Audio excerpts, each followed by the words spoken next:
world gone insane. An upside-down civilization that cannot be real. A world of madness and terror.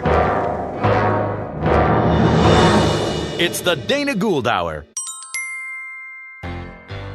Today's show is brought to you by Casper Mattresses. Get $50 towards any mattress purchase by visiting casper.com/Dana and using the promo code Dana. That's Casper, CASPER. And once again, dear friends, we go into the breach.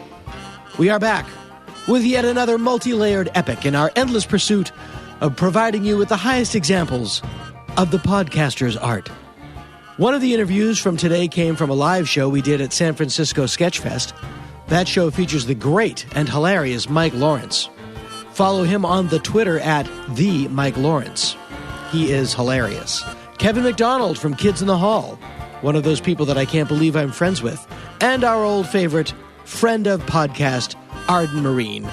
Follow her on the Twitter at Arden Myrin and get up to date on her live touring dates and television appearances. Faithful and true Eddie Pepitone is here. Follow him at Eddie Pepitone. Fans of my stand-up? And who isn't? Come on and swing by and see me in Chicago at the Up Comedy Club in March, from the 19th to the 21st. I will be in Atlanta at the Laughing Skull from April 16th to 19th, and in Austin, Texas, at the Moon Tower Comedy Festival from April 23rd to 25th. More dates, ticket information, and anything else you'd need are all at my website, danagould.com. And now, ladies and gentlemen, a podcast.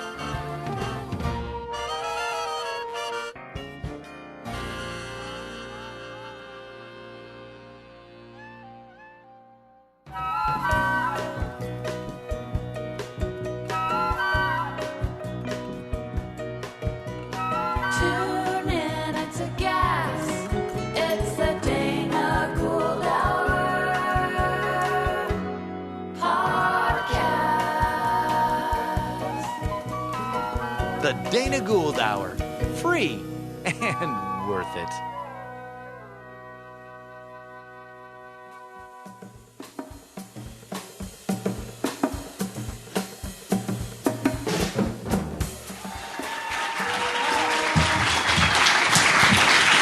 Thank you very much. Thank you very much. How do you get to a black box theater in the Mission? Bad management. Thank you. This is great. Thank you so much for coming out. We have an amazing show. We were all talking backstage, and I literally had to go like, shut up, everybody shut up. We have to do this on the show. It's too funny. So I'll be very brief. Thank you very much for coming to the show. Thank you for listening to the podcast, if you do listen to the podcast. If you don't and you think that I am the Dana Carvey, you have a terrible hour ahead of you. I'm going to take you on a horrible journey. The podcast just shows you how the internet has changed our life. You know what's another aspect of life that the internet has drastically changed? It has greatly reduced the number of UFO abductions. If you remember, in the 1990s, we were chock-a-block with alien abductions because back then aliens were only monitoring our television broadcasts, and that's all they knew of us. But now that the entire panoply of the human experience is on display on the internet, it's proven the age-old adage that the more people know about us, the less they want to hang. And now I envision aliens flying around there. Maybe we should go to that beautiful blue globe. Well, judging by our research on the internet, the planet is mostly populated by cats who can't judge the distance they're about to jump. But there's also a lot of carnage, chaos, corpse-fucking genocide, and two girls that play with diarrhea. And not the typical game that you normally play with diarrhea, which is, hey, let's get away from that diarrhea.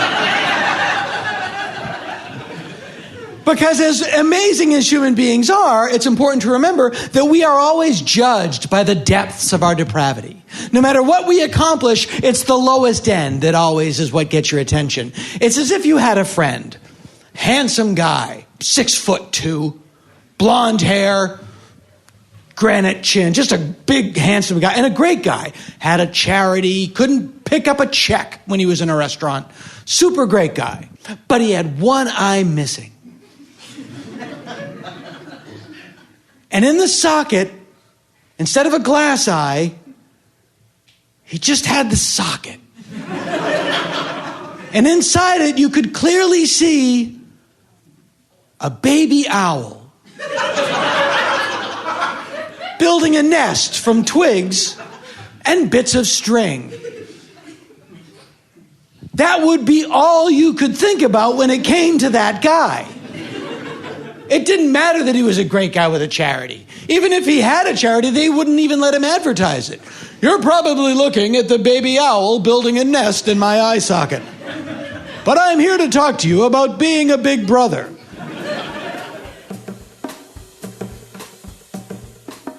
So I had to stop doing all of my Bruce Jenner material.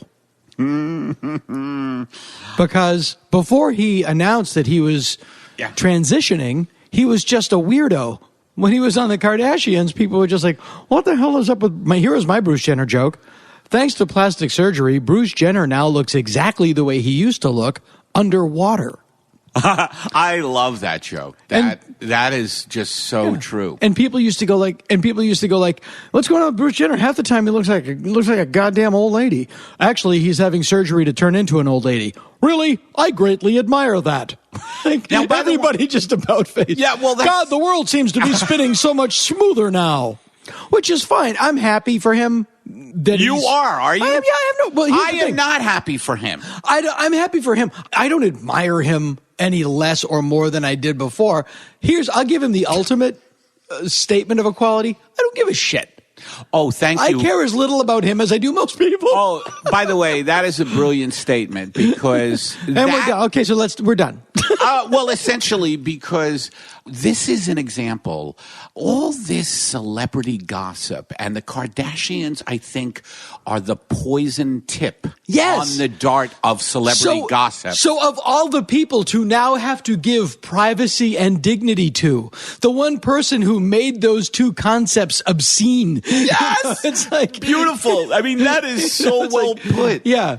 Is that the way that I'm going to get dignity, is to change my sex? Do I have to change because I have no dignity in my life.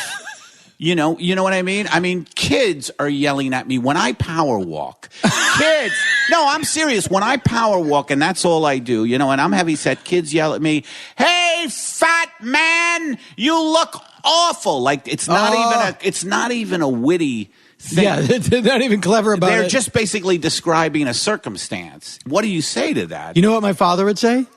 Keep walking. But I might yell back at them, I am thinking of changing to a woman. And then they're like, good, that's amazing. Now, wouldn't that be funny good for if you. These low-life kids... I'm transitioning. I'm transitioning into who I really am, which is a woman.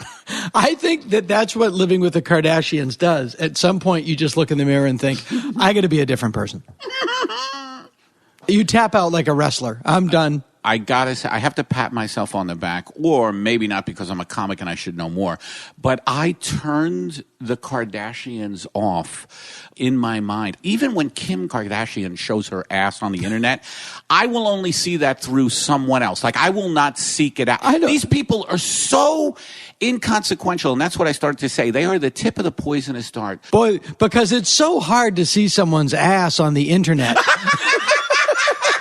What's the point? You can see Harry Reasoner's ass on the internet. Do you know Harry Reasoner? The news reporter? Yeah, you go to harryreasonersass.edu. who gives a shit? Like now you're like, hey man, can I have just a little bit of dignity? I don't know. The last time I saw you, you were taking a dump with a camera crew. I don't know. Now, also, I got to tell you where I come from with Jenner. Being a sports fan, Bruce Jenner, the only way I know Bruce Jenner is because he was an Olympic athlete. Yeah. Many a year ago, and he was great. 1976, he was on the Wheaties box. Was he a decathlon? Yeah, he was a giant kick-ass athlete. And he was, and that's when I was into the Olympics, and I was like, this guy is great. And then this stuff started happening. I didn't even know he was part of this Kardashian empire of shit. And that's what it is. The Kardashian empire of shit, which is just like, look at us pretty people who are shrill and ridiculous. I mean, it's like, I would argue pretty. To me, it's it's free, sexy, whatever it is. Free speech comes at a price. And they are that price. Can you describe reality TV again? It's people, I've done this on stage, but for those of you who haven't heard it, people who aren't actors put into situations created by people who aren't writers. And they're reacting in the way they think you would like to see them behave if this was a real situation, which it's not. And you are passively observing it. You're watching an amateur production of nothing. I fucking love that. You are, by definition, barely alive. It's like watching a rerun of a golf match on television. But you are technically dead in 6 cultures.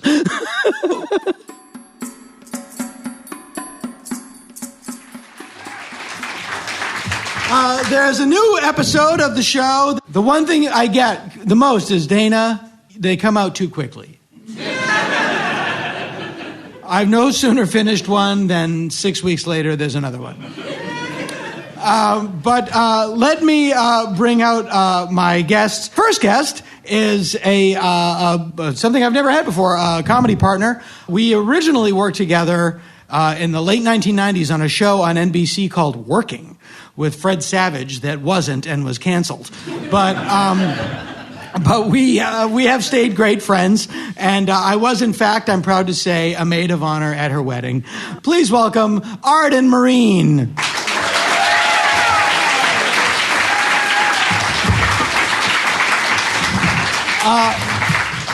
Also on the $1.99 dais that we really have, I have to thank the Cat Abortion Clinic for lending us the operating table. It's beautiful. It's nice of them to take this out of the van. One of my comedy heroes, years ago I did a pilot. It was sort of a surrealistic pilot, and I had a character. It was my reflection in a mirror, but it wasn't me. It was clearly not me, and we'd have all these existential arguments. Can you tell it didn't get picked up? Was it 2.5 Men? It was 2.5. Here's the half man. Yeah. It was called Nice Try Again. I'm just going to name them all Failed Attempt. They said, maybe we get this guy. And I went, can we? And he said yes. And it was like the highlight of the entire experience. Please welcome, from Kids in the Hall, Kevin Macdonald.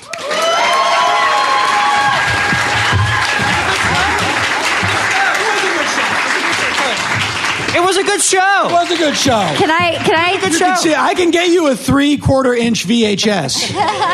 You should call it full blown half chub. Our third guest is, quite frankly, one of my favorite new comedians. He's so goddamn funny. Fans of At Midnight will be very familiar with him. Please welcome Mike Lawrence, ladies and gentlemen. Yeah.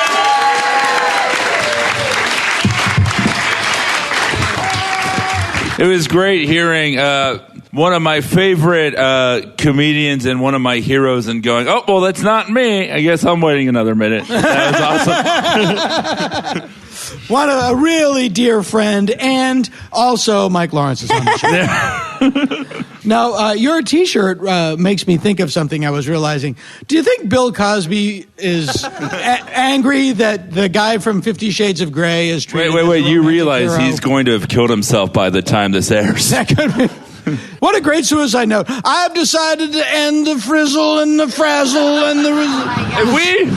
his suicide note will have more Z's than any other suicide note in history. If we could get Bill Cosby down to 50 Shades of Grey, we're at like 5,000 Shades of Grey right now. You think he's bummed out by the 50 Shades of Grey? Well, it's like everybody's talking about how this great hot movie about this guy that completely makes him objectifies and sexualizes this woman. And he's, but I was doing that for years and the people don't like it. I know there's a difference between drugging a woman and entertainment. Suicide with a Z is a great title, by the way. Suicide with a Z. Yeah. I want to have the only suicide note that concludes with, well, anywho. My dad read 50 Shades of Grey in New York during the hurricane. He used his battery flashlight to read 50 Shades of Grey in front of my brother and his like super Catholic wife, like in the middle of the living room, just like he's like a baby-shaped accountant, and he just kept reading 50 Shades of Grey. And then anybody who would walk through, he'd look up and go, "Let me ask you a question. Have you ever made a woman blush?" That book is literally written for the last group of people that don't know what YouPorn is. Like, get ready for some light spanking for a few pages. Like, people shit on each other's chest right now. There's nothing, scandalous about that book. I haven't had the pleasure of reading the book, but that is one thing that... You love the audiobook. The audiobook is... There's no Asian felching, I can tell you that much. The audiobook is read by Paul Stanley, and it's really... And then he tied it to the table, and it was very erotic indeed. That sounds just like Paul Stanley. Then we sold out Budokan for 7 nights. The 50th Shade of Grey is when I take my makeup off. Who did you used to do? Who was the director that you did? You're Batman, you're Robin. Oh, Joel Schumacher. It's a very quick story. Joel Schumacher, the man who killed the Batman franchise. I visited the set of Batman and Robin, notoriously the worst movie of all time. And you just got hissing, which is, there's Dana Gould fans here. The fact that I went to the movie was enough. I won't say it was cold that day, but it was nipply. It was nipply. Well, this was the day that he was directing George Clooney. It was literally like, you're Batman, and Gotham is your town. And here comes Mr. Freeze, and he wants to take it from you, and you're not going to let him, but you're only going to show me with your eyes and action. And George Clooney, to his credit, was like, no, yeah, I got it. Sure, yeah. The sad thing is, I could listen to you play that for hours. And then he flew away on a pink fuzzy jetpack. How funny is it, of all the things George Clooney has done, Batman Robin is probably still the most liberal? Probably. But so here's the weirdest thing. I was making fun of Joel Schumacher and my doing that impression, and my manager just goes, "He's a great guy, really great guy." Oh boy. And my manager is really funny and quite great. And I said, "No, I know, but nope, he's great. Gave me my start. He's a terrific guy." All right, okay, I believe you. So, Christmas Eve party, my manager invites me to his house for Christmas Eve and sits me at dinner next to Joel Schumacher. And within 11 minutes, I was like, "You want to come to my house? I'll make you dinner. What do you want to..." He was like the greatest guy I've ever met in my life. I heard that he's a great guy. He was fantastic. I heard he's great to you if you're not a fictional character beloved by millions. That's exactly right. Yeah, that's exactly right. With nipples. Is he still alive? He's still alive. He lives in New York, and I'm proud to call him a friend. This is dedicated to you, Joel Schumacher. Have you given a minimal amount of joy to children of all ages? Yes, exactly. Then we can be friends. Yeah, I'm going to turn Santa Claus next into a erotic and sexually charged character. See, I think as a huge fan of Batman, well, thin fan. What? Thin fan of Batman by Batman fan standards. Hang on, let me react to the way most people react when you tell them you're a fan of comic books. I'm going to try to keep my panties on. Yeah. So am I. I had to cancel. I had to cancel 3 screenings of Jupiter Ascending to be here tonight. Yeah. No, Arden's making eggs faster than the Purdue factory. Go ahead. The way that we look at the 66 Batman and the way we look at Schumacher Batman, we're going to look at Nolan Batman the same way 10 years from now. Really? Mm-hmm. Yeah, because there are moments in those But just movies. so you know, this monologue has just been rated the leading cause of vaginal dryness. I'm sorry, Kevin. Sorry. My panties. I like everything. No, but what I'm saying, like, I have that kids. I'm too painful- tired to hate. There are moments, especially in Dark Knight Rises, that are as goofy I and agree horrible completely. as anything in Batman and Robin. The Bane voice. It is Batman. It's not Potemkin. When- The movie is called Batman. You know who would be a great Catwoman character leaves to him, have he in looks that at movie? the camera Batman. and goes, when Batman looks in the camera and goes, so that's what that feels like. That's as bad as your Bat credit cards. That's as bad as your freeze puns. That's as bad as Coolio and the Neon Gang. Coolio and the Neon Gang. By the way, Coolio and the Neon Gang are at the Wiltern tonight. They don't do Celebration till the encore. I read a review that said Batman 2 was as good as Godfather 2. And I do think it's good, Batman 2, but I have no joke. But here's my joke. But I don't think it's as good as Godfather 2. I agree. That shows you how far the bar is lowered now. You couldn't make The Godfather today. No. I think every generation goes, oh, everybody's dumb now. But there are only 3 movies in production now that don't have Iron Man in it. Yes. And one of them is the second best exotic Marigold Hotel. And they're putting Iron Man in it. In a fair universe, there'd be 3 or 4 comic book movies a year. And there'd be 3 or 4 Godfather movies a year in a fair universe. And you can enjoy them both. Yeah. Now, is anybody... I'll take a Dirty Dancing. And there'd be 3 or 4 Dirty Dancing I want to movies. go see Dirty Danzig. I remember when I saw Kevin in Sky High by myself because that was all the comic book movies we had. I was in a movie called Sky High that obviously nobody saw. Yes. What is Sky High? I did. It was a It's not horrible at all. high school. It's That not- was the fun. reviews are in. It's not horrible at all. Horrible at all. Bruce Campbell's a drill sergeant. Oh, It's okay. Well, super that's fun. good. Bruce Campbell, who called Larry Fine at the Screen Actors Guild home. One of the stories I said backstage, we can't talk about this now, we have to say this. And now I brought it up, and I'm not going to tell you. Can I? You know why? Because I'm a teaser.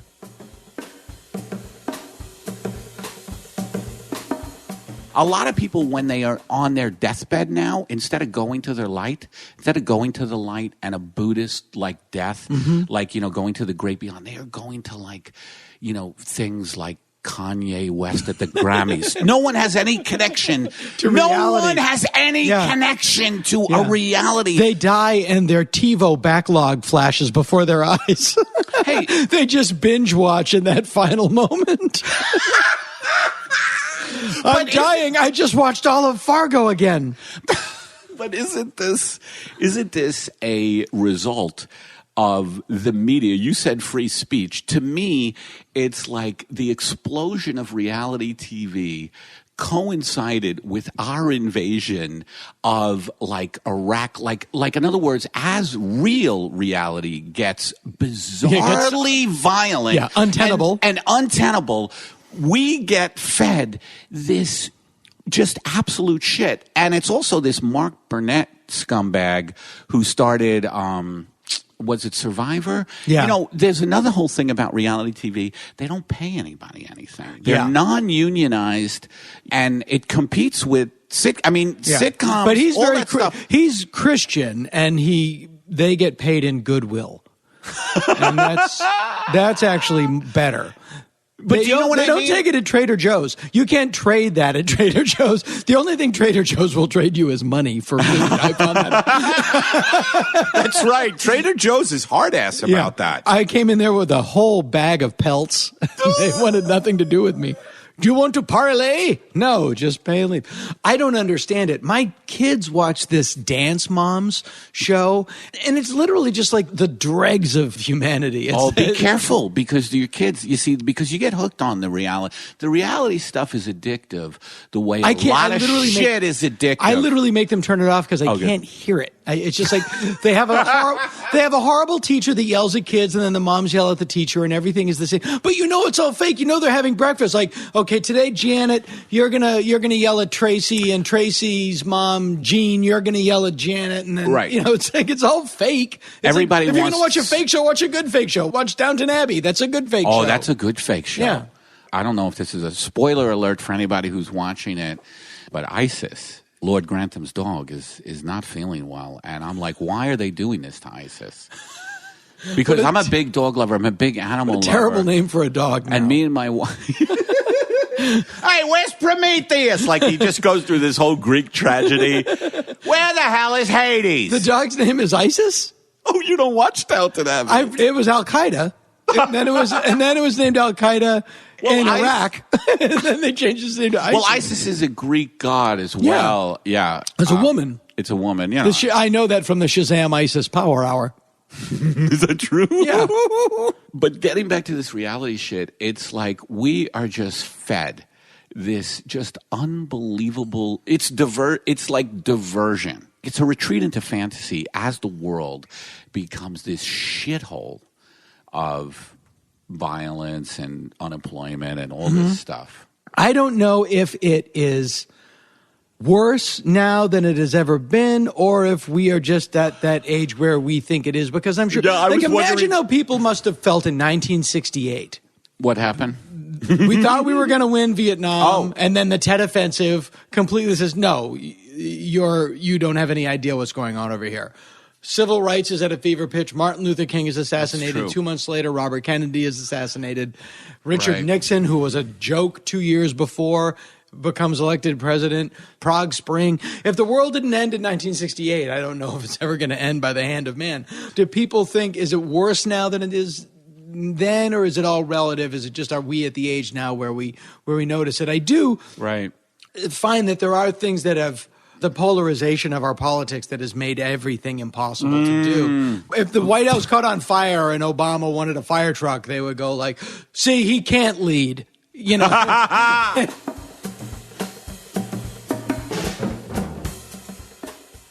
Can I tell you something, Dana, that I've been saving? Dana and I had dinner, and I didn't tell you this because I saved it for your podcast. Yesterday, I flew in to Oakland on Southwest. I don't want to brag. I was B28, so I'm kind of a big deal because I forgot to check in. When I got there, they were like, paging Stephen Hawking. Stephen Hawking, we're waiting for you for a plane. Southwest, Stephen Hawking. How great would it be to see him pushed by one of those airport employees? Oh my God.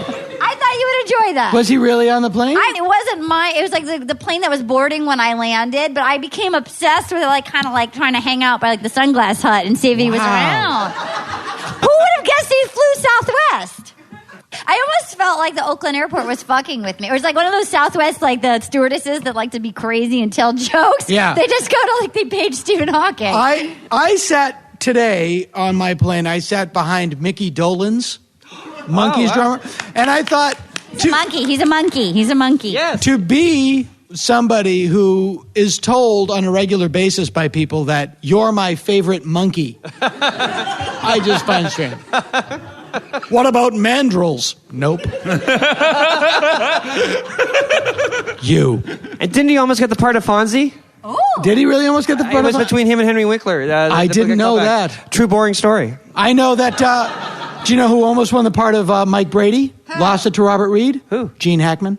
Whoa, that true? Yeah, it's crazy. true. That's like a feel with Micky Dolenz. Like, look, we know you're a teenage idol, but we're going to go with the old Jew. Look, I know you're playing a tough thug in middle America. We're going to go with... He's decided to not become a rabbi, and he's going to be the tough guy. I worked with Micky Dolenz in the same movie where I worked with Bruce Campbell. My condolences. In the same movie where I worked with Bruce Campbell.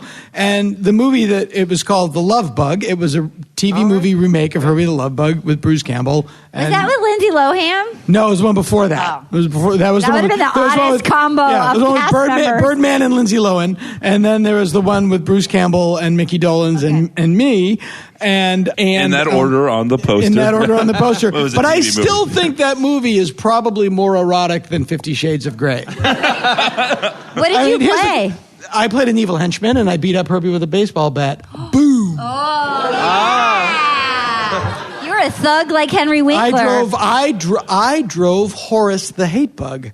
Whoa! You beat up a living machine? I did. I was employed by the villain John Hannah from 4 Weddings and a Funeral, and I spent the entire month of October with him in a car. Are any women here interested in seeing that movie? What movie? 50 Shades. Love Bug? The Love Bug. Could you have a VHS The copy? Love Bug, oddly, the original title of Angels in America. Does anybody here... I can edit. I edit this. Are any women here genuinely interested in seeing 50 Shades of Grey? Yeah, girl. Did you read the book? Okay. I hear the book is written like a gold key comic. It's Has anybody read Twilight fan fiction. It's literally... Well, you know that, it's right? Twilight fan fiction. It started off as Twilight fan fiction. So basically, it's like you take the characters. I mean, you know what that is, right? You take the characters and you can write them into sort of a different scenario. The Story of the Eye by George Bataille, or Bataille? Is that how you pronounce it? Cocaine. Was originally Quincy fan fiction between Quincy and Sam. And American Sniper was Toby Keith fan fiction. Whoa! Am I supposed to not like him? Who? Toby Keith? Toby Is it Keith. wrong that I don't care about the American Sniper either way? Oh. You know what? If he wasn't the American Sniper, someone else would have been. What are you going to have? No snipers? Can I tell a quick Toby Keith story? Yes, This is neither the time nor the place for an entertaining story. First off, American Sniper is terrible. That's just Team America with people instead of puppets. Are there still big cats in it? Yes. I did a festival in Hawaii recently, and Toby Keith was like in the front row. We were like, what the fuck? And I was running a late night set and had a joke about him in it, which was like... What are the chances? Yeah. Do you think he flew himself to Hawaii to confront you? In his defense, that was the day he learned it was a part of America. But anyway, so I mumble the joke and it goes fine. And then Kyle Kinane was on the show and he has this 8-minute bit about Toby Keith. No. And he's destroying, and then he's like, fuck it, I'm just going to do the bit. And he takes out all of the non-slanderous Toby Keith parts of it. And we meet Toby Keith afterwards. He's a nice dude. And then we find out it was Mike Suggs, a professional Toby Keith impersonator. Oh, no. Who Kaiser Soze'd us into believing it was the real Toby Keith. Wow. Do you remember his name, Mike Suggs? We looked it up, but because we got into a debate about You were the victim of Operation Mindfuck. I had that with Elvis Presley 3 weeks ago. Who benefited more off 9/11 than Toby Keith impersonators? I'm just saying. Yeah. Did he pretend to be Toby Keith backstage? Yeah, he never came backstage. If you believe those buildings were ever really there. Okay, first I would say being a Stephen Hawking impersonator would be worse. that's just a speak and spell. Yeah. Speaking of that, how is he not playing the Elephant Man on Broadway? Go ahead. You know who's a terrible person? The parents of the Elephant Man. I'm doing your scar joke to you, and you don't even know it. I appreciate it. Even when he was 5, they still call him the Elephant Man. Yeah, that is but I haven't even had a bar mitzvah yet.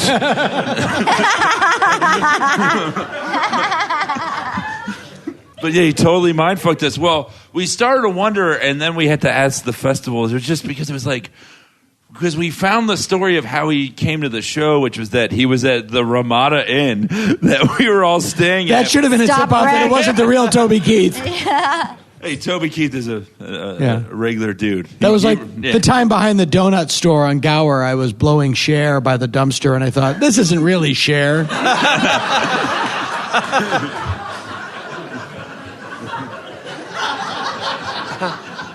It was Rita Rudner. Yeah, Exactly.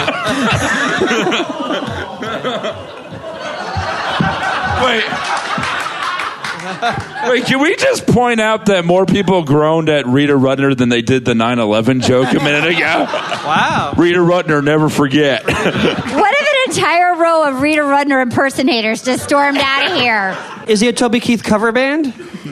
Like, does he play music, or does he just make appearances at parties singing? They do like different reviews and stuff, which, by the way, is weird because reviews usually have like Cher and Lady Gaga and all these like gay icons, and then here's Toby Keith for the portion where you hate yourselves. Who's Toby Keith? He got into a fight with one of the Dixie Chicks. Yes. Oh, that guy. Yes, Yeah. yes. Al Franken had actually a really great observation in his book, Lies and the Lying Liars Who Tell Them. I love the country, but I love the country in the way I love my parents. It's flawed, but I believe it can do better over time, and I love it despite its flaws. Right. It's like the fact that if you have anything wrong for the country, get out. No, I won't. Barry Crimmins has the best answer to that. If you don't love America, get out. Then I'll be victimized by our foreign policy. Good joke. See, I love my country the way I love my grandparents. It doesn't sadden me anymore to watch it die. In fact, it's kind of funny. Just like my grandparents.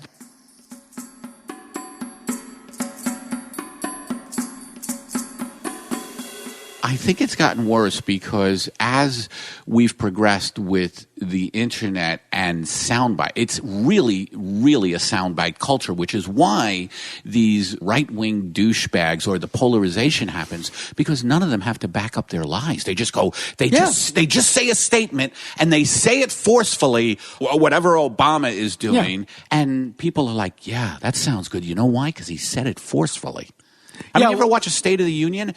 And I'm no big fan of Obama either, but because I feel like I had so much hope when he was elected, and I feel like he didn't stand up to a lot of people I wanted him to really stand up to, like FDR style. But anyway. Yeah, well, I think that he was a bit of a Rorschach test. I think that people saw in him what they wanted to see in him.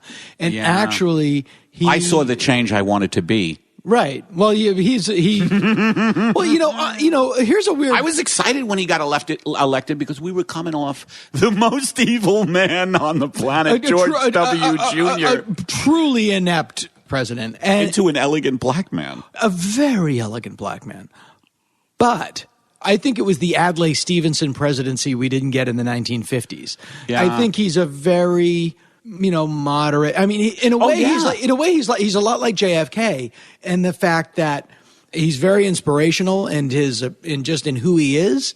And as president, JFK managed to accomplish almost nothing. Yes. He escalated Vietnam. He did defuse the Cuban Missile Crisis over the Joint Chiefs of Staff, who would have led us into nuclear annihilation. But the most important thing that Obama did, he doesn't really get credit for, which is he prevented our economy from going into a profound and massive depression.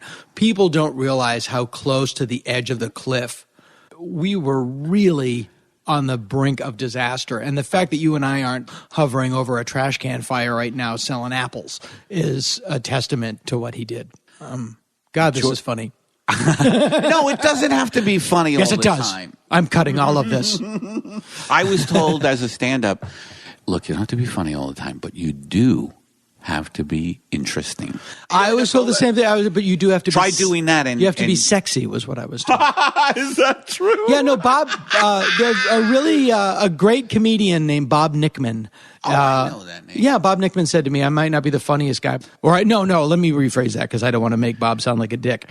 I don't care if I'm the funniest. I like to be the most interesting. He was modest about it. But, I mean, I'm not excited about who the next president is. Oh, me neither anymore. It's like dating someone. Like, you're like, this is the person.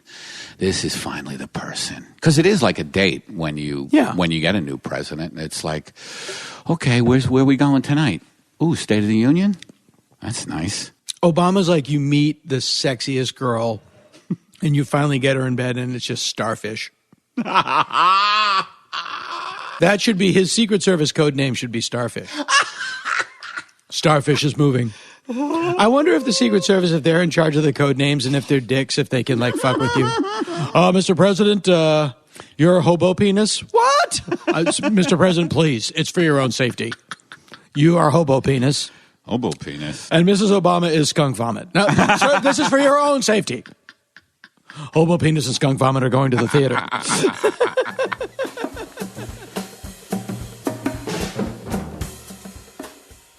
We buried my grandmother with a cigarette in her hand. We had to bum for my 13-year-old cousin at the graveside.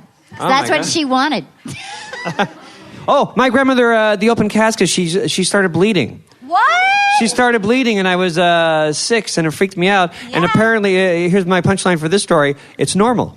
What do you mean? Apparently, it's normal. What, from the eyes? She started bleeding from the eyes. That's what it was. No! From the eyes. She started bleeding from the eyes. Close the casket! Yeah. Glass eye! Close the casket! It was horrifying. Can we all Tom Savini came out from under the casket. Can we all just talk about the concept of an open casket funeral for just a few seconds? Just to warm the ladies back up after the Batman rant? Wait a minute. Has anybody else seen the bloody eyes? Is that really a thing? Apparently, it's normal. Am I the only one? That sounds like something you would just say to placate a hysterical 6-year-old. It's normal. It's normal. She's speaking backwards. Yeah, it's normal. Yeah. I was obsessed last year because I'm a little claustrophobic, and I always kind of wanted just to be like put like pipe cleaners in me, and you can sort of put me in jaunty outfits like when I die, like Mr. Peanut. But now there was that lady that did that, like in Puerto Rico. There was a picture of her, like she was like a thug. She was the best. She had like beer cans, and she had her Pall Malls, and she was all just stuffed. And you could go. It was amazing. I'd like that to happen to me. Weekend at Bernice's.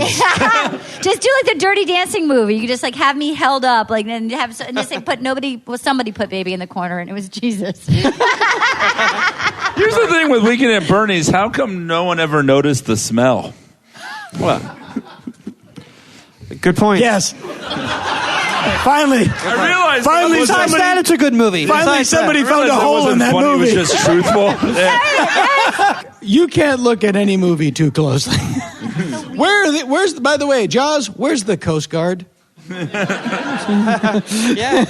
Terry Kaiser, right? Terry Kaiser's Bernie? Terry Kaiser, yeah. I did a convention once when the Kids in the Hall show was still on. That's how bad money we made. And we did where Paul Bellini, Paul Bellini, the guy in the towel. Him and I were the only ones that would do it. We went to the airport in Toronto, and we had the smallest line, and there was a giant line. It was Terry Kaiser selling Weekend at Bernie videos. True story. And then there was a Playboy bunny, and she got a little more than Terry Kaiser. I remember that. I would hope. Did you feel bad about yourself? Like I always wondered if you actually start to feel bad. Did you care? No, because Bellini and I got drunk on the drive there. That's yeah, amazing. you're fine. Who was the Playboy bunny? She was the Miss of that year, whatever, the Miss 1992 or something. I only know him from the late 70s. My dad had a lot of Playboys in his room, and I don't want to think about Dad with a boner. Yeah. Looking at women with like a bush, like a canned ham. Yeah. You mean you don't want to think about your origin story? Yeah, exactly. Yeah, exactly. I don't want to go to Dana Begins. I don't ever want to see Dana Begins. A lot of those women looked like Lenny Kravitz was tying their shoes. When the Playboy article came out with the John Lennon interview, my mother, I had to get it, but my mother... Barbara Bach was on the cover. Yes. Who's that? Is that true? Barbara Bach was Ringo Starr's wife. Oh, okay. And she was promoting the movie Caveman, directed by Carl Gottlieb, who wrote Jaws. It all comes around. Well, my mother bought it for me, which is on? a funny thing, and then she... Wow, how old were you? I was 16, and she cut out the pages of the John Lennon thing, and she just gave that to me, but I never knew what happened to the rest of the Playboy magazine. So. See, my mother would just cut the eyes out of the women and leave everything. We could jack it all day, but just don't view them as people. That way you have something in common with them. I feel like everybody's dad had it for the article. Yeah, my dad didn't have Playboy, actually. My dad had Penthouse, which was a little more... That's naughtier, right? Yeah, it was... it will turn you off cold cuts. Right. It's like... My dad just had pictures of his ex-wife. That must have been thrilling to his current wife. It was amazing, yeah, because my parents met in San Francisco, and this was like the happiest place my dad ever was. And my dad was like a recovering alcoholic, and I remember growing up, and we would watch Full House on TGIF on Friday nights, and my dad would just talk about how great the 70s were and how amazing San Francisco was before my mom dragged him to Florida and ruined it all during Full House. I gotta say, I think I'm with your dad on that one. They would do exterior shots on Full House, and my dad would be like, "Oh, that's where I bought Coke." Wow. It's amazing. Culture in the 70s. I just watched.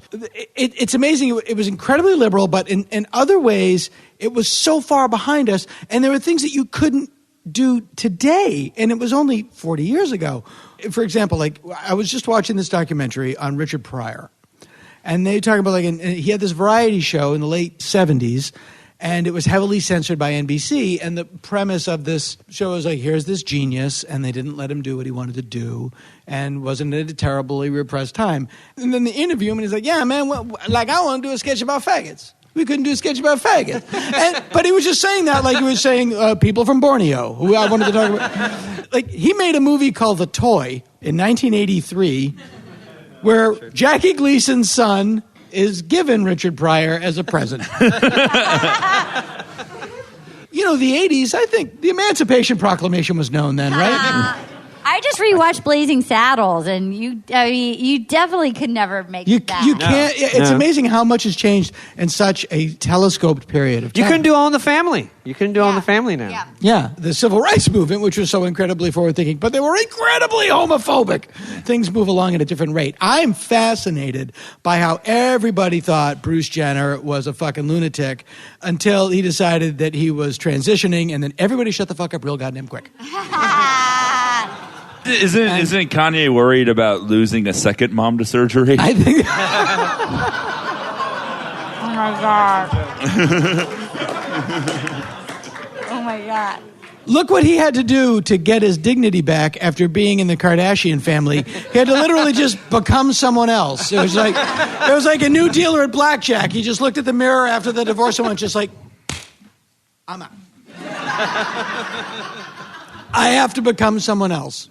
It did look like the third generation silly putty stretch of Bruce Jenner. Because he went from being on E to transforming into everyone who watches E. He's becoming his own audience. That's true. It's true. Most people don't hate the president. There's a very small amount of people, even Republicans, they don't hate him. But there's this small voice of people in the media that have microphones that the more they seem to hate him, the more they stir up shit, and the more people watch, and then the more they can sell Tide or All Temperature or whatever it is that they're selling. And it's a completely cynical, it's like Ted Cruz, and now I'm talking about like Bill O'Reilly and Fox News. They know what they're doing. Like, Bill O'Reilly doesn't really believe everything he's saying. It's a show. And the fact that people do believe what he's saying, he doesn't give a shit. That's, to me, the moral quandary. And I think in the same regard but like Ted Cruz knows he's lying. But he doesn't seem bothered by the fact that people don't know that he's lying and they take what he says at face value. And can he possibly believe he will be elected president? 21% of the people will follow you into a volcano, and the other 79% of the people don't give a flying fuck about you. I don't understand. I think there's a little bit of you drinking your own Kool-Aid there. Even though I think the level of dumbness that Fox and guys like Cruz perpetuate, because their strategy is just to lie. Like, that's just a strategy. We're just going to lie about it. We're just going to say, this is good for jobs, whatever it is. Yeah. I think, though, the dummies who watch these shows and believe these shows, their hatred, like you said, a lot of people, they don't really hate the president. I think there are a lot of people out there, these birthers, the Trump. By the way, the fact that Donald fucking Trump gets to speak. But that's 21% of the people. That's true. There is it isn't a huge. No, there's a small minority that are going to hate him consistently. Right. But then they hated Clinton, and now they say Clinton was a great president. That's their business. That's their business model. Rick Overton said a great thing, and I'm paraphrasing it, but it's really true. It's like, the country is a Mack truck, and every 4 years we vote on whether or not to put a bulldog or an eagle on the hood. There's a minority of people that will always hate whoever is the president, and especially the right wing. That's just their job. They don't even know why. I mean, it used to be there is no climate change. Now it's, there is, but we don't know what caused it. They just move the lie along. On the other side, too, like, clearly I'm progressive, but I got to be honest with you. I know she's incredibly intelligent and she means well, but I cannot watch Rachel Maddow. Oh my God. Laughing at Rachel Maddow anymore. Thank you, because I am on the same page as that, and I don't care how smart or liberal she is. Her quote-unquote funniness is just the worst. So it just and she wants to be Jon Stewart. Yeah, but Jon Stewart doesn't crack himself up to the point that he gained. He's like, and this is what happened. And this is what happened. But by the way, oh God, you don't have to be hilarious. It's okay. It's like your aunt who wants to sing at a wedding. You can't sing. Don't sing, Aunt Lenore. She's so unfunny. No, you don't have to be She's funny. doing the news. Yeah. And then she does the show before her under a different name. She's Chris Hayes, and then she's Rachel Maddow. I love that. And again, like, this is my team. Like, I want to, like, but I don't, right. Like, it's not my team. Just tell me what the fuck happened, and I'll decide for myself.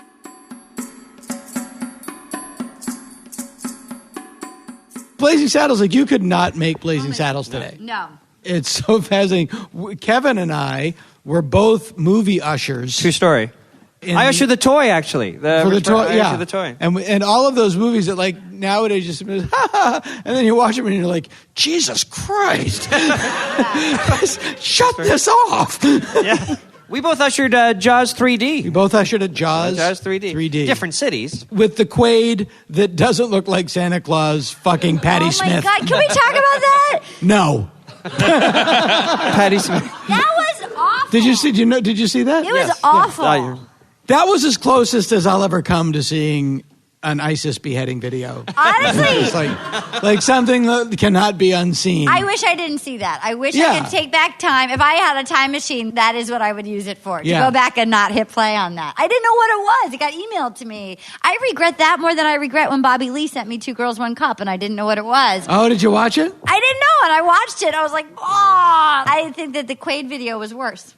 Yeah, I think so. Because 2 Girls, 1 Cup is, if nothing else, they're happy in who they are. Yeah, I love a certain dessert. I just call that ultimate recycling, yes. Do you think they're ever going to auction the cup off at like Sotheby's or something? Someone's got to own that cup. Yeah. I've never seen 2 Girls in a Cup, and I hope I never see it. But I can tell you here. 2 Girls, 1, they're not in the cup. How'd they get in the cup?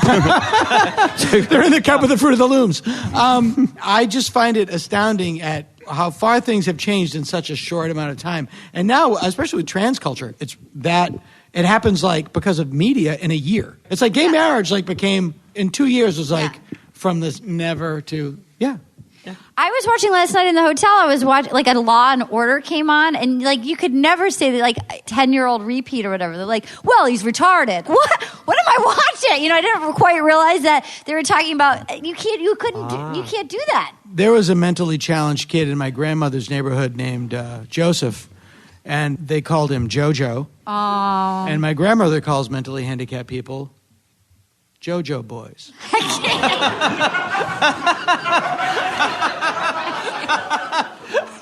Also, just so you know how I grew up, my grandmother, God rest her soul, my mom grew up in Virginia.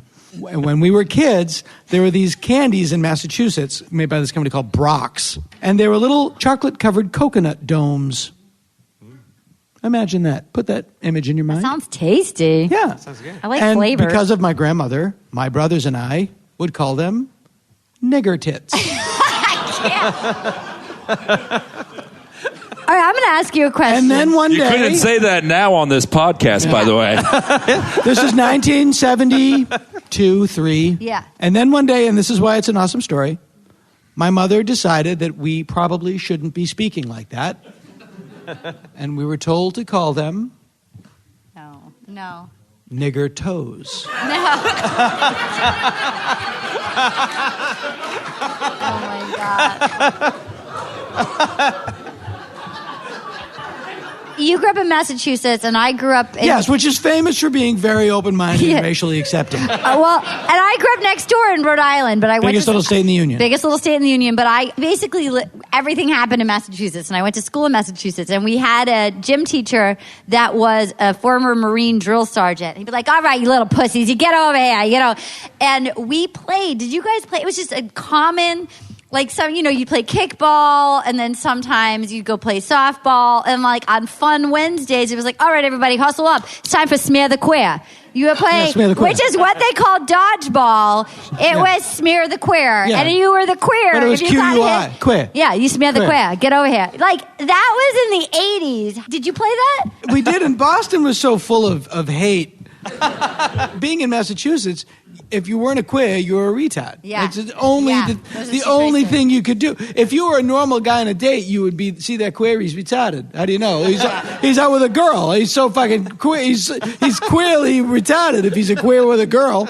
I mean, there's no other way to be normal. My mom used to dress me in those pants, the little knickers that are like, and I remember being at the roller rink, people were like, hey, I like your weird pants, And I had a sweatshirt that said heaven. And they're like, heaving? What's that? What's heaving? You and your weird pants, fucking queer dad. My mother dressed up my sister as Aunt Jemima for Halloween in about 74. By the way, Aunt Jemima still out there. Yeah. Did you go? By the way, Popeye's lady way fucking worse. Is she? Oh yeah. Did you guys? She's the worst. Remember when Denny's was called Sambo's? Did you go to Sambo's? No, was Denny's Sambo's? Denny's was Sambo's. Really? Yeah.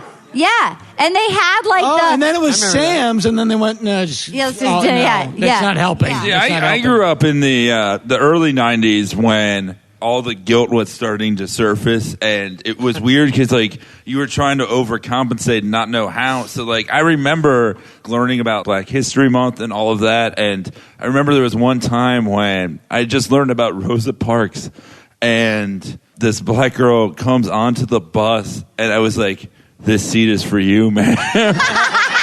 Right on. Right on. I tried so hard to be understanding and compassionate. I was like a kid, and it was just it was way worse. I grew up in Florida, where it's still best state ever. Yeah. It is America's sluttiest state. Oh God, it's the worst. Just as a personality, Florida is slutty. I'm slut shaming a state.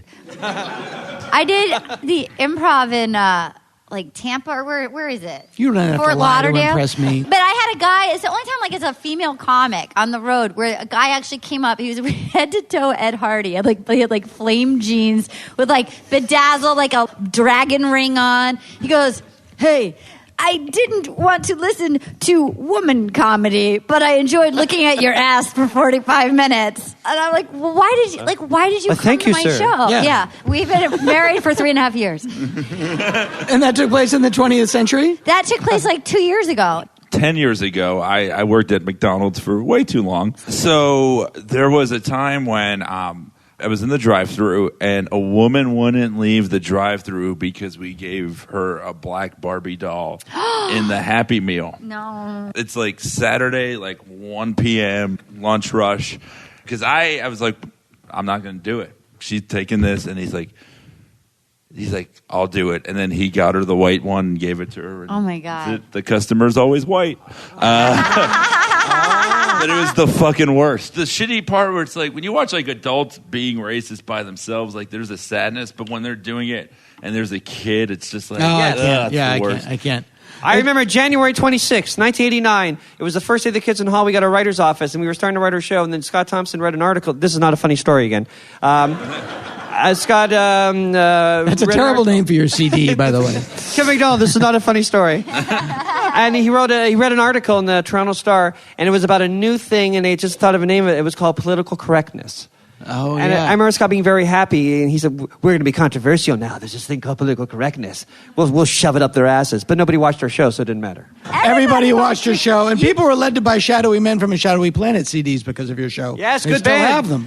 Shadowy Men from a Shadowy Planet went to, they did the music for our show. They were a rock band. They went to high school with Bruce McCullough, and Bruce McCullough, when he was drunk one day in grade 11, said, if I ever get a TV show, you guys are going to do the music for it. True boring story. That's an awesome story.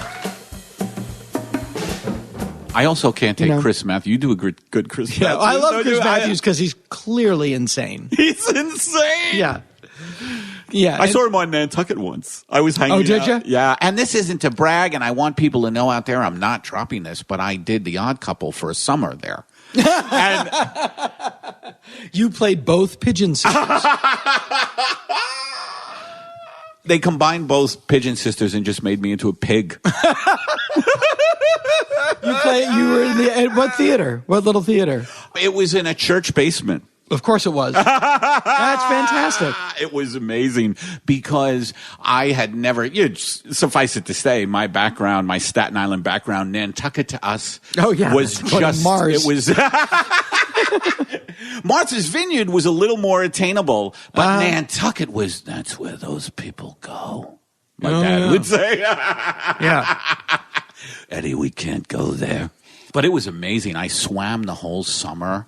It was so great. This is a part of my gritty urban background. I actually like the beaches of Nantucket better than the beaches of Martha's Vineyard. But why did I bring it up? We were talking about Rachel Maddow doing The Odd Couple. Oh, I just ran into Chris Matthews. Oh, you ran into Chris Matthews. Yeah, and he just talked the same. Hey, how you doing? Just really quick. I met him at Real Time with Bill Maher. I went, hi, Chris, Dana Gould. Nice to meet you. Dana Gould, Dana Elcare. You ever see him? And he just started listing famous people named Dana. Dana Andrews. Best Years of Our Lives. Did you ever see that movie? Great movie. Dana Andrews. Oh. Dana Andrews. Candy. People like candy. Just free association. If I had, I like to do it. I wish I had wings, like wicker wings that would they'd live in my armpits, and then I could wheel them out with the power of my mind, and I could fly. If you could fly, would you solve crimes or would you report traffic? I don't know. How about it? I have to go now. Wait a minute. Get in the trunk of my car. Go karts. Go karts. Go karts are fun. Kidnapping. Where'd they get that term? No one's napping. You're too stressed out to nap. How about his wife late at night? Late at night, she's taking off her jewelry. She's in the bedroom with him, and she's just going, God damn it, Chris, stop free associating wherever we go. It's a pain in the ass. Please let him die tonight. God. S. Harry Reasoner. Sleeping. Sleeping. Computers go to sleep. You put your computer to sleep. Why can't I go to sleep? Am I a computer? Does red equal 5? But he's another of the MSNBC team, which is just a weird. They started off with fucking Joe Scarborough. Yeah. Doing his right-wing crap. Didn't he kill somebody? Didn't he? Is that true? I think he buried his intern. I don't want to cause any rumors, but I think he buried somebody alive or some weird thing. I think as a child, he killed the Black Dahlia. I'm not 100% sure. But I find as I get older, I need the news less and less and less. Because it just doesn't matter. Yeah. Now, how do you take that, though? As a comedian, though, part of me is like, oh, shit, I should know the news. But then I realize it's kind of the same storylines with different names plugged in. To me, it's like all you have to do is know the storyline. To me, you don't need to be outraged every day. Yeah. But it's like... Well, it's draining, by the way. It's draining, but it's drama. Like, today... Ted Cruz said, I don't care. He said, yeah, it's his job. Well, it's unbelievable. He's a car salesman. He's going to lie to you about the odometer. That's his job. Another thing that's unbelievable in today's, I just got this, something on my phone that said, if you want breaking news alerts sent to you, subscribe here. And I'm just thinking breaking news. You could have breaking news in the shower. You could have breaking news when you're in surgery. You could have breaking news. They're going to have breaking news when you're asleep. Like someone just, there's just going to be an electrical pulse sent through your house walls that, the way, the army can, vibrate things, and the army can do everything. By the way, I want to tell people right now, the army and the Pentagon can do everything. They could vibrate your house and just go, something about Bruce Jenner in a car crash. like that's all you hear at 3 a.m. But what? Yeah. What? You're having a dream where a clown is chasing you naked with a scissor, and you're waking up to breaking news about Bruce Jenner in a car crash. But it would quickly be like Huffington Post level breaking news. Eddie, wake up! Gwyneth Paltrow rocks it in a bright yellow sundress. By the way, what happened to Huffington Post? I thought they were supposed to be above that. They wanted to make money. No, that's and it's all they have these things they know make people click. People love lists. They do. So that's always 25 actors who look older than they did 10 years ago. By the way, I fall for that shit too. Yeah, I fall for that shit too. But it's, of course they look older. Of course they look old. It was 10 years ago. That's like my father watching the Oscars. People who've aged over time. What? How dare they? My father watching the Oscars, this is all he has to say about anybody. God, he's getting old. Oh, geez. That's all he does. My father, 82 years old, Yeah. Just hanging on by a thread, watching Jennifer Aniston movies. He watches Cake with a Chardonnay, with a bottle of Chardonnay, just going, God, I like her, Red. And but my I don't think that Matthew McConaughey is ever going to launch. Ice cream bars. It's the handy way to enjoy smooth, rich, creamy ice cream. Get some. Welcome to Political Talk with two guys from Boston. A working man's look at the socio-political issues of our day. And now, Political Talk with two guys from Boston. This is Political Talk with two guys from Boston. I'm Johnny Condon. Robbie Sullivan here. So I'm over my mother's, and I'm sitting there, and she's got this cat. Yeah. Here's the thought that goes through this cat's mind. Hmm? That guy over there probably wants to look at my butthole right now. Because he showed it to you? He gets up on my chest. Here you go. Oh, that's weird. Only cats do that. By the way, you are probably wondering about this. My shit port. Have a gander. Yeah, man. Is there any way I can get this underneath your eyelid? Because I wouldn't want you to miss it when you blink. Now, how old a cat is that? This cat, she got this cat when Johnson was the president. I don't know how old. Yeah, that's what I'm and saying. It's missing I giant. think as cats get older, some of their graces go away. It's And missing they may giant not be clumps as of fur. polite or as elegant as they once were. It's got one eye. It's missing big clumps of fur. It could have been quietly replaced with a goblin. It doesn't meow anymore. Robbie. It just goes. My instinct about a cat is you never like them until you meet them. And then you go, well, that cat's That one's good. okay. That's a good cat. Yeah. He's like a dog. Well- that's what I've heard people say about cats they love. This cat's Yeah, he's totally got like a cool. dog. He's like a dog. They say Why don't that you get a dog? They're really a lot like a dog. yeah, dogs. They're so much like dogs, they are dogs. Dogs are more like dogs than any cat. So much more. So much It's more. weird, and they don't do that thing with the butthole. They're just looking for a snack. They say Yeah? that a cat is the only animal that can sit on your lap and ignore you. That's not true. My girlfriend can do that. I was going to say, none of the guy who said that has never been to the Spearmint Rhino. Yeah, honey, when you sit down here, oh, that's that's funny. I just realized what that was. At first, I thought it was a powerful mint. But what I don't understand is if we have all this technology that, you know what, like robotic surgery now. Oh, they yeah. can put little micro bots in your system. They say that they're going to clear put out- stuff in our systems to like fight cancer. Right. Like they can do this. Why can't they genetically develop a dog that can use the goddamn toilet?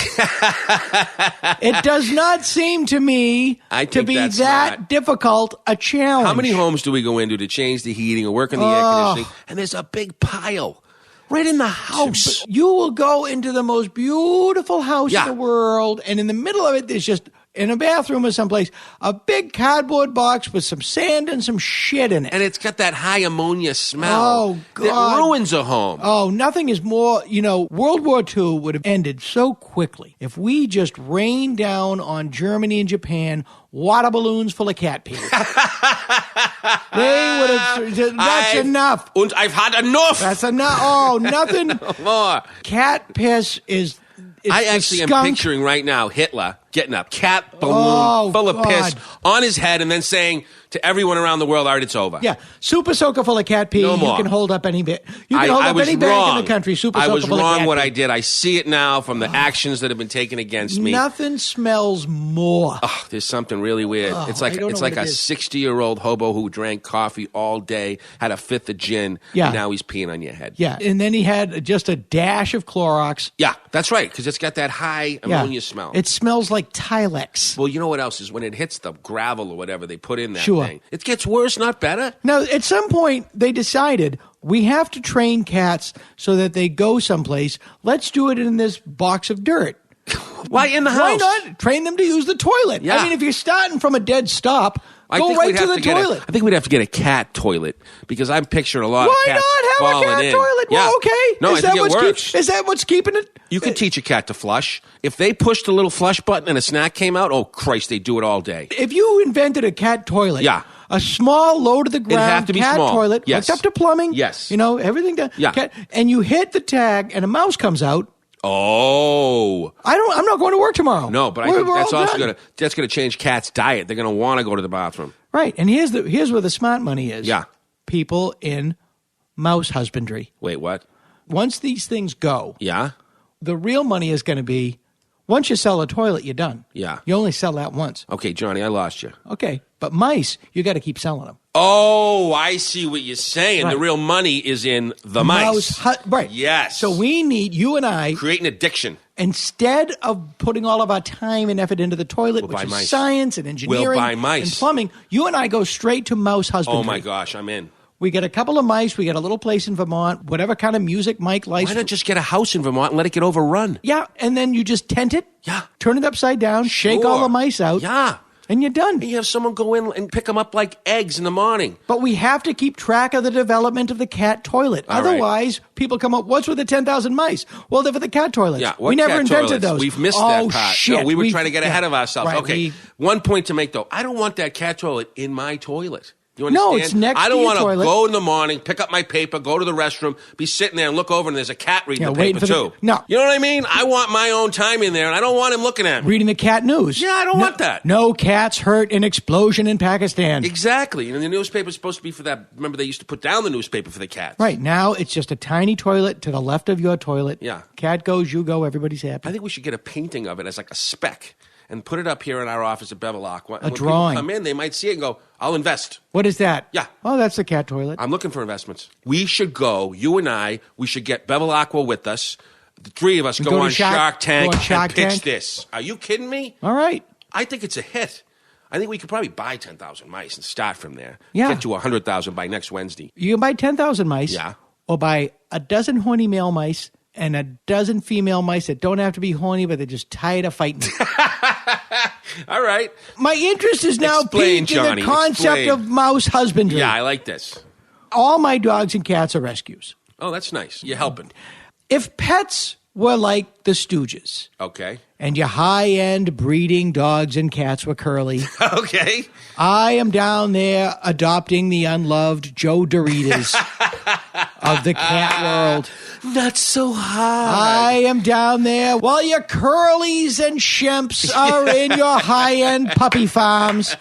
I am down at the rescue taking home Curly Joe. The Chinese crested. And Joe Dorita. Oh, that's one sweet eye of you. missing. It Yeah. doesn't bark. It burps. Oh, but they're so Yeah. grateful, right? It sneezes a lot and something, diarrhea. Now, do dogs and cats or whatever, when you rescue them, they have a second imprinting happen? Because that first imprint's obviously not worked out for them. No, it didn't work That out wasn't well. so good. But now, do they imprint again and go, you saved me? Yeah, I think they do. I think they do, too. I think they do. I think it's an unlimited amount of unconditional love. I'm going to go get one today. For the people that get their dogs out of breeders, Yeah, that's not right. they always go, God, the breeders, those people are so weird. Really? So let me get this straight. You meet somebody who's decided to make their living finding dogs and making them fuck. Yeah. And they're weird. Yeah, that's weird, huh? That Yeah. they'd be weird? What do? I watch dogs fuck. I didn't know that was a job. It's a job? Well, you know, they breed some of the good qualities out of these poor animals. And then, like, German Shepherds have hip dysplasia. Well, it's just- There's all yeah. these problems that come from it. Yeah, it's the reason that the royal family in England looks like a regular family reflected in a pool of water.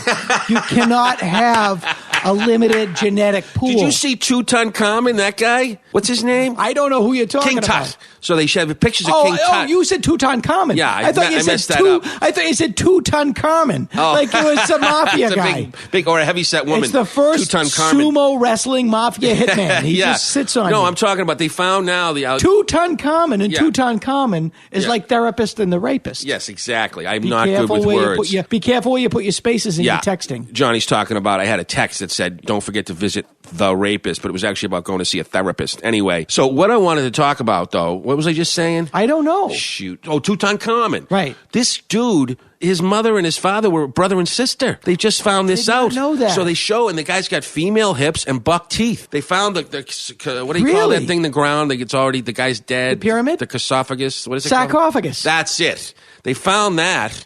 And they were looking at the guy and they go, oh my God, he was ugly as sin He's because his totally- mother and father, so he had a club foot. He's like the kid in Deliverance. Yes. He's got a club foot, he's got wide hips, and he got buck teeth because they thought they'd keep the bloodlines clean, not knowing oh, that's not what's going to happen. They're going to have hip dysplasia, this German Shepherd. Oh, in that way, Tutankhamun is a lot like those little dogs that can't breathe because their noses are too dented in. Yes, it's a lot like that. It's like a bulldog. Right. Who was, I think, a leader at like 12 or 13. He was already a leader. So they didn't want to let everyone in on it. Right. But the truth was, he couldn't walk anywhere. He had a club foot. I don't know if you know this, Johnny, but they said he won all these chariots, but he couldn't ride in a chariot. Well, that's like Kim Jong-il. Yeah, they just lie. He was the fifth Beatle. He was born 12. Oh, yeah. Can you imagine if he did join the Beatles, what that would look like? I think it would be fantastic. It'd be a fucking hit is what it would be. Now, in the movie Deliverance, did they give Ned Beatty the whole script? I can't imagine he read that and went, yeah, I'm in. He probably went like, it's a rewrite thing. Yeah. Hey, we're sending over a new scene. We're going to shoot it today. Goldenrod pages, though. Look for those tomorrow. He's already in the woods. He can't get out. Yeah. In the Tim Burton Planet of the Apes movie, Michael Clark Duncan played a guerrilla leader. And I just wanted to have been, when the agent called, Michael, Tim Burton wants you to be in a movie. What am I going to play? A military figure? I haven't seen the entire script. Why don't you toddle on over there? Those people probably really need to have someone vetting their scripts. It's a word I picked up. Nice. Yeah. That's one of those things. There's movies, they spend $200 million on them, and it didn't work. Yeah. I walked out of Interstellar thinking, where do I get my signature so I don't have to pay this ticket? There's a lot of movies out there now that are like repeats of the same thing. Well, now they did a movie, and halfway through the movie, they start playing the remake of the movie you just paid to see. I like that. Yeah. It's like a backwards way. You get, what are your big winter plans? Well, right now I'm looking at how do I follow through on my New Year's resolution? Uh-huh. You know what I mean? Which was? Well, I started smoking cigarettes at 50. Uh-huh. Mostly it was just because I would sit there with my mother. She got nothing to do. And I started smoking. I noticed how happy it made her to have someone else to smoke with. Sure. First, I wasn't even inhaling. Right. But these things are crazy, the way that they get into your system and you can't get it out. You are discovering in the year 2015 that cigarettes are addictive. Yeah. So at 50, I only smoked for this 1 year at 50. That's it. I never smoked before, and I'm not going to smoke again. Mm-hmm. So I'm trying to get that out of my system. You got to give something up. You got to give something up. But when you give something, you got to pick up something. Sure. So I was thinking maybe you had some ideas of what I could do instead of that. I've never had the cigarette addiction, but I'm telling you, those McDonald's fruit pies. Wait, what? Because they're so hot inside. Yeah, but that's not good. That burns the roof of your mouth. Well, yeah, but you're not smoking. You got to, and I so burn the roof of my mouth, and then I won't want to smoke because it'll hurt. Yeah, scorched earth policy. Sowing your field with salt. I was going to get your mouth and the salt I is a would fruit imagine pie. the McDonald's fruit pie is a lot cheaper. Yeah, you can get hypnosis, and that way you think you're a duck and you don't want to smoke because you can't get your What pill about around the every cigarette. morning, instead of having that 7 a.m. smoke, oh, God, I'll go over to McDonald's and eat a fruit pie, burn the roof of my mouth, and I won't smoke all day. Yeah, It costs me, what is that? What are they, $3? Yeah, $2.59, and then you're done for the day. I think this is a good plan. Hypnotism was going to cost me $150 each time. Who says hypnotist? Yeah. That's what I want to do. Yeah, that's a weird thing to choose, but maybe nothing else has worked. You realize, wow, you know what I'm really good at is bullshitting. Yeah. I wonder if high school guidance counselors go to bed at night going, just please don't let anybody come up to me and say, hey, Mr. Barkley, how are you? I'm a hypnotist now. Or what if there was one guy who was this guidance counselor who had always wanted to be a hypnotist? Right. So everyone who comes in, he's like, you know what I see for you? Hypnotist. He tries it like 2,000 times, and finally one girl named Kate goes, all right. You know, they have that big thing in Denver where they're listening to everybody's cell phone conversations. I They have that. every cell phone conversation in the world, everything What? you've ever thought. Everybody knows everything now. Wow. And all of that information, one thing they've never heard, now that I've worked through all of my emotional shit, I can concentrate on being a ventriloquist. You sure? No. Hasn't been said. No guy has ever answered the question, what do you do for a living with ventriloquist, and then gone on to get laid that night.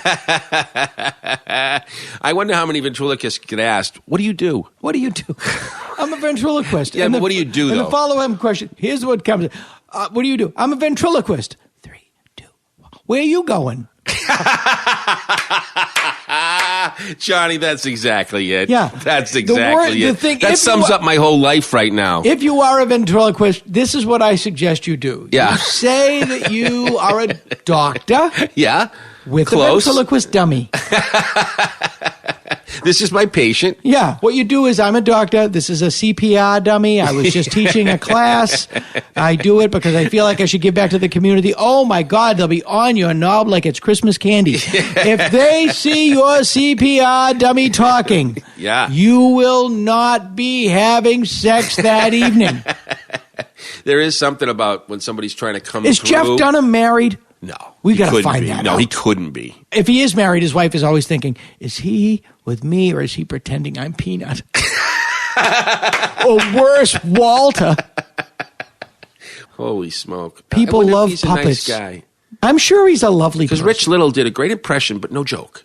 Unfortunately, he's just repeating what the other comedian had once said, and so it's sort of like a history lesson. Yeah, and you wouldn't laugh, but you'd clap because you felt bad. You liked that he could do Johnny Carson. No one else is doing it at that time. It was before Kevin Spacey. Oh, sure. There would be no Kevin Spacey if it wasn't for Rich Little. Because Kevin Spacey's actually funny with it. He does a good He's Johnny funny. Carson. It makes it funny, whereas Rich Little was sort of like the repeat of it. Yeah. It's sort of like, you want to hear that thing you heard? I got that. Yeah. I got that. Here it is. Yeah, and here's your Nixon, here's your Carter, here's your this, but it was never. Kevin Spacey makes it his own. Okay, I didn't say he was great. I just said he was good. It's everywhere. It's all over the YouTube. You know, my niece and my nephew were showing me Kevin Spacey doing Carson. They don't even know who Carson is. I did not know that. Yeah. That's what he says. I didn't know Kevin Spacey was that. I didn't know Kevin Spacey was that popular. You know why they know him? He's in the new, not Halo, but the hell's the name of that game? He's in a game. He's in a game, and it's him. And he's through the whole game. He's the one telling them what to do. I've seen him playing it. What the hell's it called? I have no idea. Great War Hero. Ganip? Ganip, no. Operation? No. The most high-end game I ever played was the Twilight Zone pinball machine. What's that? It was a pinball machine, but it was back Twilight in the day. Zone I played themed. it with you, for God's sakes. Outside of that, I'm all board games. Remember when we first got Pong? Sure. Jesus Christ, we didn't leave the house for 2 weeks. We've been playing Monopoly since 6th grade. We left it behind. And then, boop. Boop. We thought our heads would explode. We did, but we didn't even talk to each other. It was so tense. Do you remember that? We'd be silent for an hour. All you did was like, oh! I know. Oh! The tragedy of the ball going by. Now it was it's rainy day tennis for us. Now it's like you can have a life and a career where you can play this game. Yeah. You have a choice. Absolutely. You don't have to be married. You don't have a job. You just play this game. I really think games have replaced the internet problems that other people had prior. Mm-hmm. I don't think I can go on from that. I don't think we have to. I'm Johnny Condon. I'm still Robbie Sullivan. We're here if you need us. Political Talk with two guys from Boston.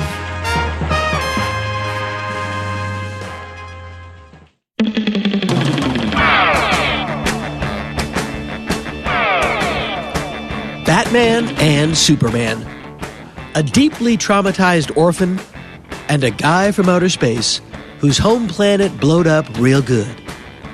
As fictional characters, they are as unassailably iconic as American as Sherlock Holmes is British or Tarzan is jungly. And although both Batman and Superman fight crime, stand up for the little guy and represent truth, justice, and all that stuff, their creations, both of them, have a dirty little aspect that doesn't quite square with their image. In fact, in terms of big business towards the little guy, their stories each have a fine example of good old Tennessee horse fucking. Superman was created in 1938 by a young comic writer and artist team, Jerry Siegel and Joel Shuster. They were literally teenagers at the time. To quote comic book eminence Alan Moore, the two Cleveland teenagers had crafted a near-perfect and iconic fantasy which spoke to something deeply rooted in the psyche of working America, propelled to Earth, and more specifically America, from an exploded home world during infancy. The character, like many of his readers or their parents, was an immigrant. I end quote. Superman appeared in National Allied Publications comic book Action Comics, #1, published in June 1938.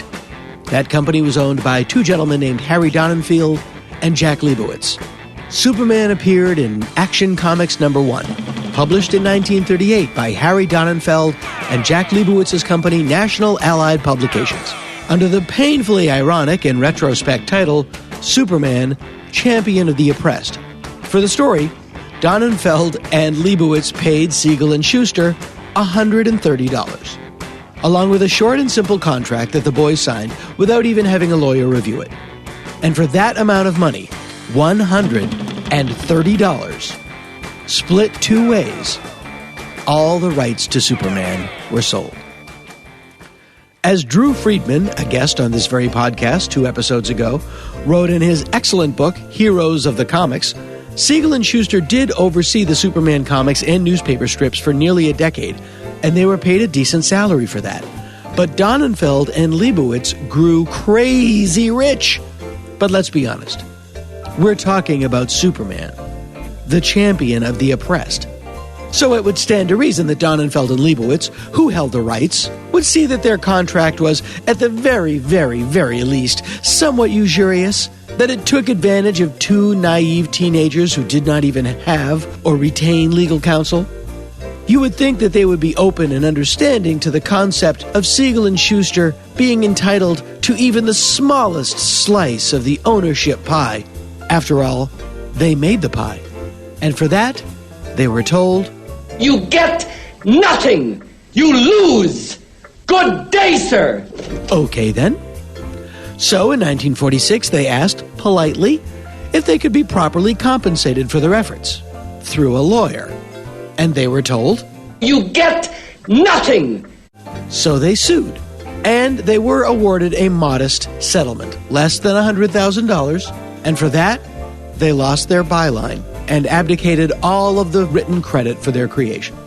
While National Allied Publications, which came to be known as DC Comics, made millions.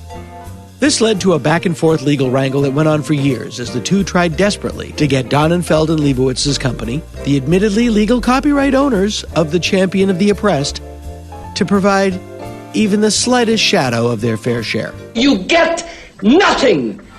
Finally, in 1975, it was announced that Warner Brothers, DC Comics' parent company, was producing a big-budget Superman film. Siegel, now working as a file clerk, and Schuster, practically blind, led another lawsuit that, if only because of the bad publicity for Warner Brothers, led the company to restore their credit and provide them a modest yearly stipend. Modest. One wonders, were the champion of the oppressed to land on this planet today, whose side he would have been on. What would Batman say? Batman! Created by Bob Kane. That's what the comic says. That's what the credit at the beginning of all those movies say. And Batman, who better to stand up for the little guy? The guy who can't take care of himself. Again, I steal shamelessly from Drew Friedman's Heroes of the Comics. After the success of Superman in 1938, National Allied Publications was in search of more, as they were coming to be known then, superheroes. He came up with a loose concept for a character he called the Batman and showed it to a guy named Bill Finger. Bill Finger was a writer who had been hired by Kane. Finger took Kane's design, a man in reddish tights and reddish boots, wearing a Lone Ranger mask and 2 stiff wings like the flying monkeys from The Wizard of Oz. Bill Finger took this design and changed it. Under Bill Finger, the Batman wore a cape instead of wings. He wore a cowl instead of a mask. And he was dressed all in black, not all in red. Finger wrote the first script for Batman Comics, where he established that Batman had an alter ego. He was also a millionaire named Bruce Wayne. Over time, Finger created a sidekick for Batman, a young ward named Robin, and an arch nemesis who he based on Conrad Veidt's appearance from the film The Man Who Laughs. Finger called this villain the Joker. Uncredited. All uncredited. Kane had worked out a deal with National Allied Publications, providing him with permanent and sole credit for Batman. This despite his somewhat mitigated level of contribution. Finally, years, decades later, long after Batman's television and movie success, well towards the end of his life, Bob Kane belatedly acknowledged Finger as a, quote, contributing force to the creation of The Dark Knight. Some would say too little too late. But sometimes, when your option is, "So you get nothing," too little too late is the best you can expect. To get the full story on these and many, many other famous creators from the golden age of comics, please get Drew Friedman's amazing Heroes of the Comics. How does one get their hands on it? It's simple. Go to danagould.com. click on our Amazon banner, go to Amazon and shop away. For Drew's book or any other goddamn thing. You get what you want, and for not 1 penny more, Amazon kicks us a little you-know-whatski to keep the lights on. And while I'm tugging on your coat sleeve, let me ask you a question. Is your phone not hilarious and or annoying enough? We can help. We now have ringtones for sale. Remain seated. One is a custom-made political talk with 2 guys from Boston ringtone by Johnny Condon and Robbie Sullivan. And the other is a special "You ain't gonna be no astronaut" woo ringtone in honor of Little Richard. Don't have an iPhone? Don't use iTunes? No problem. Go to danagould.com and click on the store menu. And don't forget, click on down to comedyfilmnerds.com for Bevilacqua Heating and Air Conditioning t-shirts, Dana Gould Hour t-shirts, and of course, signed CD and DVD sets. What's that you say? Please do one more ad before the show continues? Oh, okay. Casper Mattresses is an online retailer of premium mattresses for a fraction of the average price. Casper is revolutionizing the mattress industry by cutting the cost of dealings with resellers and showrooms and passing that savings directly to the customer. That's what the internet does. They make an obsessively engineered mattress at a shockingly fair price. Mattresses can often cost you well over $1,500, which is true. But Casper mattresses cost just $500 for a twin-size mattress and $950 for a king-size. Casper mattresses have just the right sink, just the right bounce. 2 things I might say about myself. 2 technologies, latex foam and memory foam, come together for better nights and brighter days. And all Casper mattresses are made in America. They have a risk-free trial and return policy. Try sleeping on a Casper mattress for 100 days with free delivery and painless returns. Get $50 towards any mattress purchase by visiting Casper.com, CASPER.com/Dana, and using the promo code Dana. Okay, more show.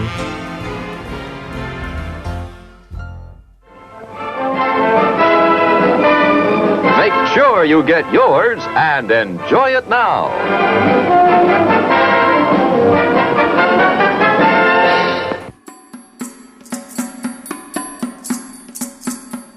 With, say, the Bruce Jenner situation, because there's like, you can't joke about it, makes me really want to joke about it. Not because I have any issue with him. I have issues with people who have roped off segments of humanity, and they have a case. I'm not arguing the opposite case, but it's like, we want to be treated as equal, but also protected from this entire realm of the human experience. Right. I think in time that changes, and you can probably make a joke about it in 10 years. Best thing that Dana Gould I've ever witnessed. I did a show with Dana Gould. I don't know how the justice system let this happen. It was a big show, and Dana... I'm right here, Arden. Dana had just come from he'd gotten chosen as a juror on a murder trial, and you're going to tell Dana Gould that he cannot go talk. You're not supposed to talk about it. God, you give this fucker a microphone. That guy goes up and he goes, it was this whole thing, like, it rhymes with schmurder. And it's like, he goes, I can't say what it is. It rhymes with schmurder. And then he's like, guilty. Like, hundreds, like it was like a full airport hangar of people. I was like, who the fuck would pick this guy? It's like, everybody else is dismissed. I want that Simpsons writer. That's the one. And, fragile Frankie Merman sending you up the river. A young rapper named Bobby Shmurda was in the audience that night. And it's like, that shall be my name. How long did that go on? How long? That was a 2-week trial, murder trial, gang trial. And what was interesting was members of the opposite gang, whose guy who ended up going to jail. Streets or sharks? They were they were both great dancers. Guys were giving gang signals in the thing, so I actually heard this exchange between a lawyer and a witness. When you heard your brother had been murdered, how did you feel? I don't remember. It's like, maybe that giant guy doing this should be escorted out of the courtroom. So this one guy, the guy says while he's being interviewed, look, when this happened, I was in jail. That was how he was saying, I didn't kill my brother. I was in jail. So then the other lawyer goes, why were you in jail? And he goes, I committed a hate crime. And he goes, what was it? I beat up a homosexual. Okay. Then they bring up the sister, the most lesbian-y woman you could get to play the sister. It was really on the nose. Yeah, exactly. It would have been too much in a movie. Like, it's a little on the nose. She sits down, and then they go, is this your brother? Yeah. He goes, do you also have a brother named Enrique? And she goes, yeah. It's this whole crazy family drama. Oh, my God. But he's now a guest of the state. Were you nervous, like, putting him in jail because he was in a gang? No, you just want to go home. For those of you who've never been, like, in a trial, like, if he had a public defender, and PDs do a great service, and I know that this guy was like, maybe he did do it. And if he didn't do it, I'll grant you it's likely he did something else. It was It's so. like, now, if you excuse me, I have to go prove that evolution doesn't exist. Yeah. he was the worst lawyer, and now his client is in jail. So yeah, but it is one of those things. Like, don't tell me you can do anything but touch this water bottle. But I do enjoy finding ways to make jokes about subjects that put people on edge. Like you could say about Bruce Jenner, yeah, he was so humiliated by being in the Kardashians that he had to change his entire identity. That's not a hateful joke. But people go like, And then the pendulum swings the other way, and this was so evident with... He does look a lot like Kate Mulgrew, I am just going to say.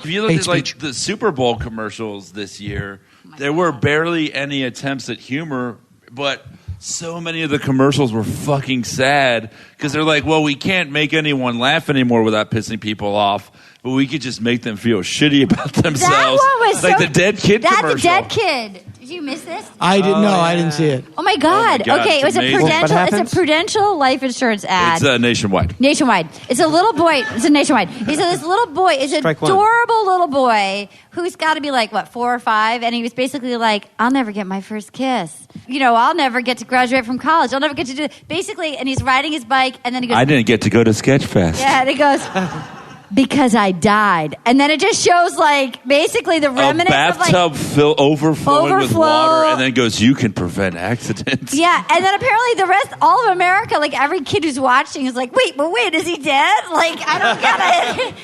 Not to mention people who lost their kid that year, I'm going to put on the Super Bowl and feel good about myself. What?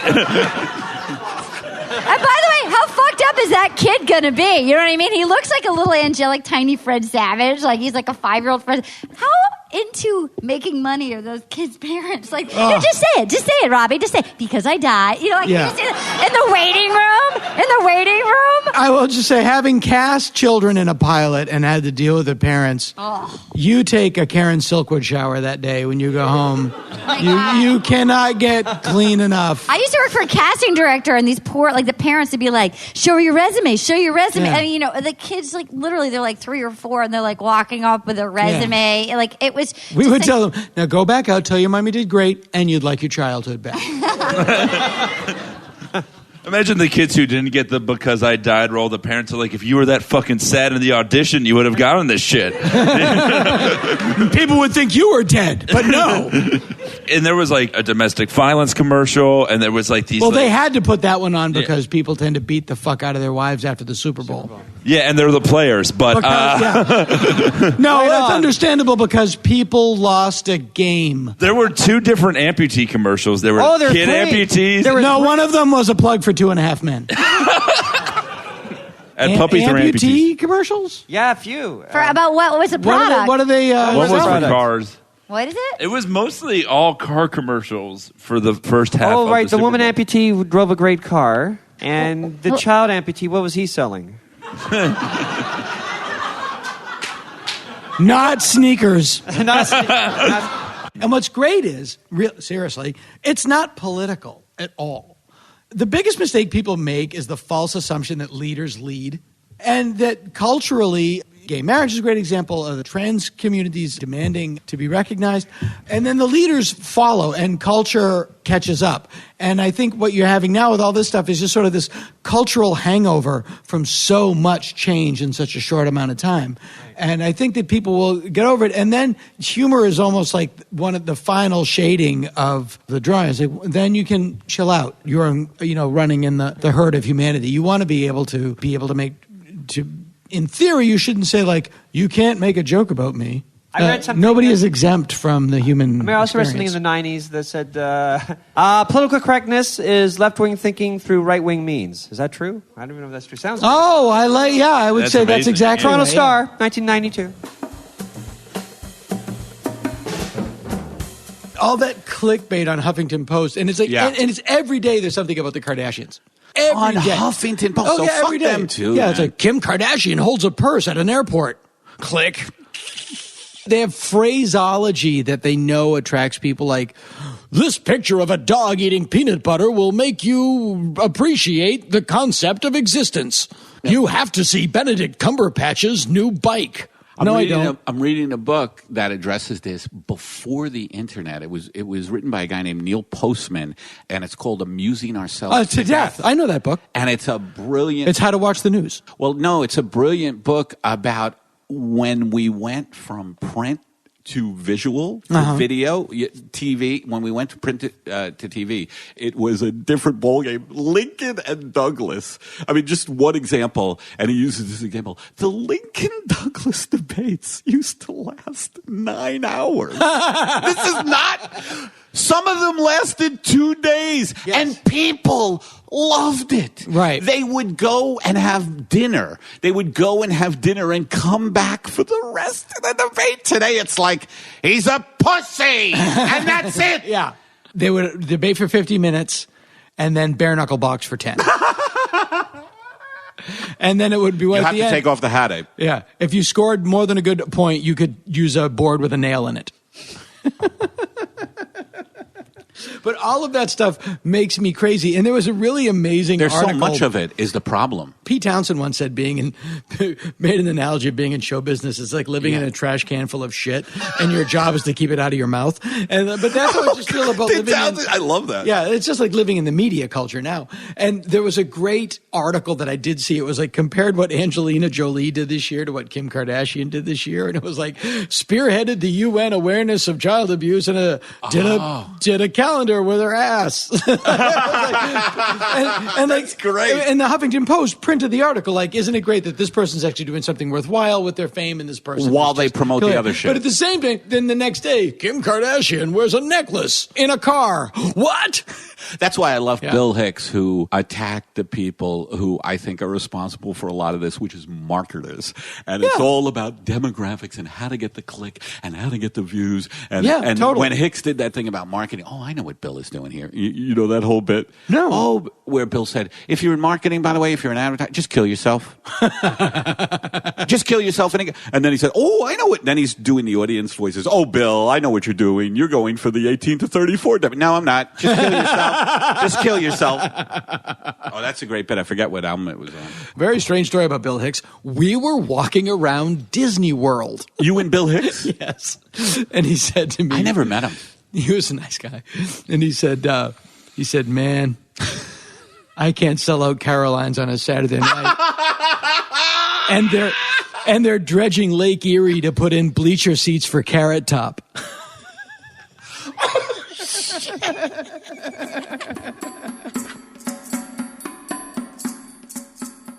I did meet Dana in the late 90s. It was like my first job. I mean, I was like 21 I spent like 48 weeks with Dana Gould and like the guy who played Kenny Bania and with all these like dark male comics. And I'd already had a pretty dark sense of humor, but what I could laugh at by the end was so awful. The first day that I met Dana, it was his birthday, and like, you're all on your best behavior. It's like on this NBC, we brought him a cake, and like everyone's just being polite, and it was just sitting on the the little snack table. Then he was like, "Are you fuckheads gonna eat my cake or what?" And then he this is one of those things where I'm so embarrassed that I laughed. This shows This you is how a perfect dark. example of what you're talking about. Yes, this is an example of what it was one of the funniest things, and it was so inappropriate. And the fact that I laughed rather than went, "Hey, Dana, that's not okay." That's when I knew I'd crossed over to the dark side. I wouldn't have done this today. Okay, so Dana.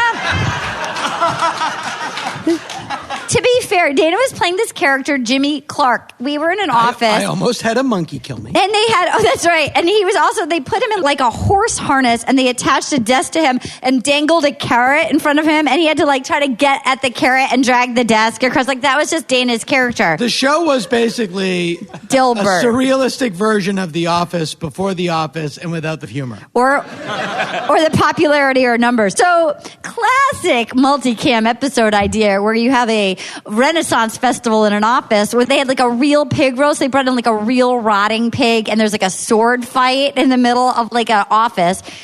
Clearly your stunned silence says it all.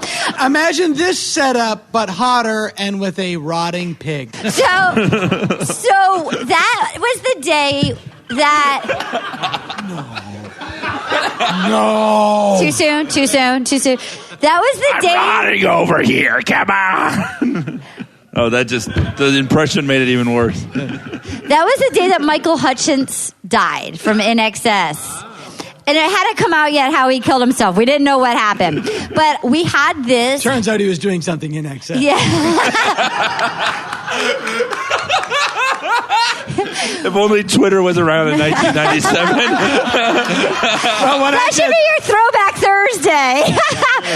So we had this hairdresser that was on the show named Desmond, who also performed in drag, was a drag queen, and whose grandmother also happened to die that morning. Meanwhile, Dana and I are backstage. They had already said, and action. Dana and I are about to go on and film, and Dana is standing backstage in a court jester's outfit. No, you had a man suit on, but with the head of a court jester. Right.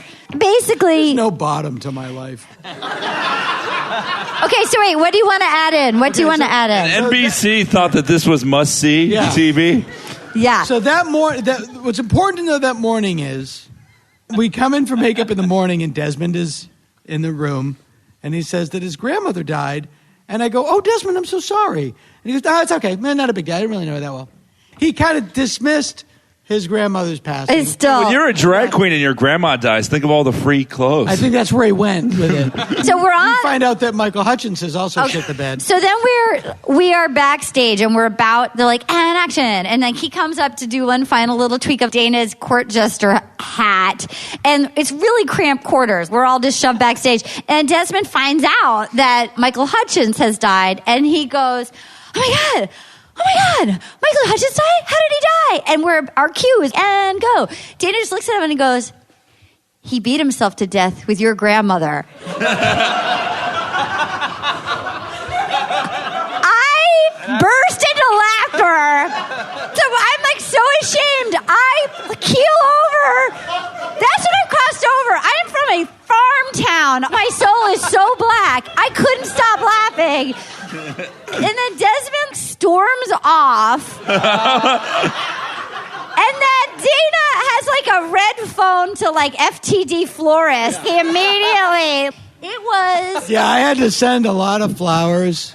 I had to apologize to. It was so smart. It was such a good joke, but so awful. It was so well written. That was the thing. It was so timely. It was so well written. Like that comic mind, I was like so appreciating. Like, who the fuck thinks of that? And then who doesn't stop themselves from saying that? That's the thing. That's the thing where it gets into schmurder and wanting to make jokes about 9/11.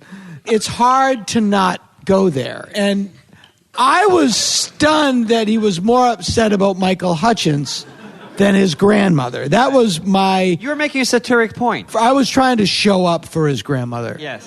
Honestly, that might have been the best constructed joke in a moment. And for an audience of it was one, certainly the funniest joke associated with that show. I really felt so dirty about myself, and that's when I knew. That's when I also knew, like, I tried to then go to, like, girlfriends, like, baby showers and show up. And, like, what I would joke about, they'd all just stare at me like, what has become of you? This is why you belong sitting with three guys who look like they could have been the doctor from the Human Centipede.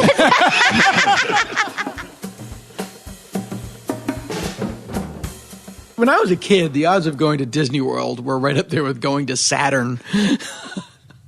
Like, the idea that anything would be done for us. Yeah. It was off the table. Like, where are you going to go? Wherever our parents want to go, and then we will be brought along. It would be funny if Disney World suddenly had like a left-wing guy designing stuff. Like, instead of fake France and all that crap, they had welcome to what the world would be like without media.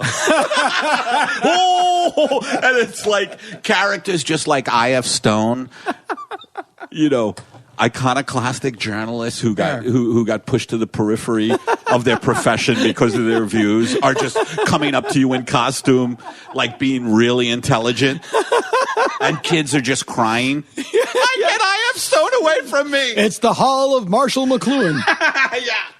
Daddy, I don't want to go into amusing ourselves to death again. It's like just you said, it's like a hall. Yeah.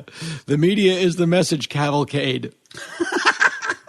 That's one of the great things about having kids is you get to sort of correct the things about your childhood that you wish were different. Yeah. Like, I do, I take my... Is it a lot? It's super a lot of fun, right? Because my friend, who's one of the biggest left-wingers alive, went to Disney World with his grandniece or something, and he said, I really liked it. Yeah, he had to admit it. He goes, I really liked it. I love the electric light thing. They do a great job, and it's clean. There's a lot of great stuff about Disneyland. Very clean. Apparently, like, out of every 20 people, one is an undercover security person. Like, the longest the longest a kid has ever been lost is, like, 20 minutes. 8-year-old girl in a pink shirt named Ruby. Boom! They got her, because it's like everybody, eyes all everywhere. What about all this crap I heard about their employees are, treated crappily? Yes, they're beaten, blah, blah, blah. They're beaten regularly, which is why they're so docile. Again... I don't know. That could be true. I know people that work there that love it. They're really into it. I mean, it's a lifestyle, and it's a lifestyle based in like a fantasy world. I think I would go nuts. Well, see, I'm kind of envious. Really? Yeah. There are people that just live for Disney World and Disneyland, and they go and they trade pins, and their life is all about Disneyland. And I kind of wish you could be that person. I kind of wish that I could just climb into That's total fantasy, though. Yeah, right? into a fantasy world and just not come out. Like, that might be great. Yes. You have to really not, like, they don't know who's the whenever president. they watch an ISIS video, they just see Goofy. You know what I mean? Yeah. Like an evil Goofy. Allah Akbar.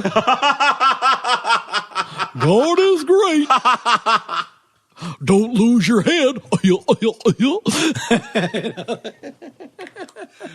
We do an existential Goofy. We did existential Goofy. I think we did Goofy as Colonel Kurtz. I saw a snail crawl across the edge of a razor blade. We're all so hollow.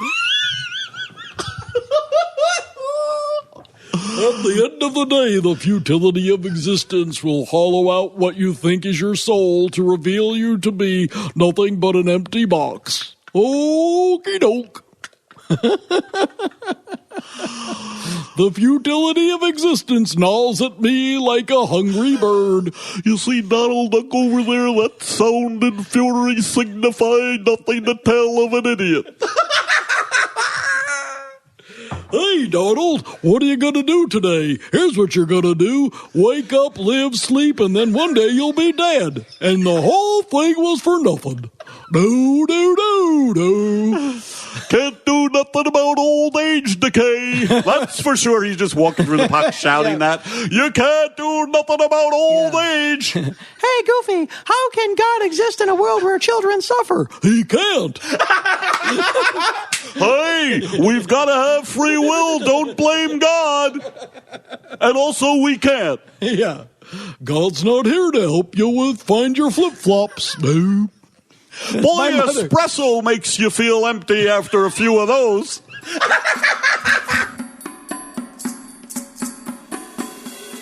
ISIS is the doctor from the Human Centipede of foreign affairs. ISIS does the stuff that people just go, no.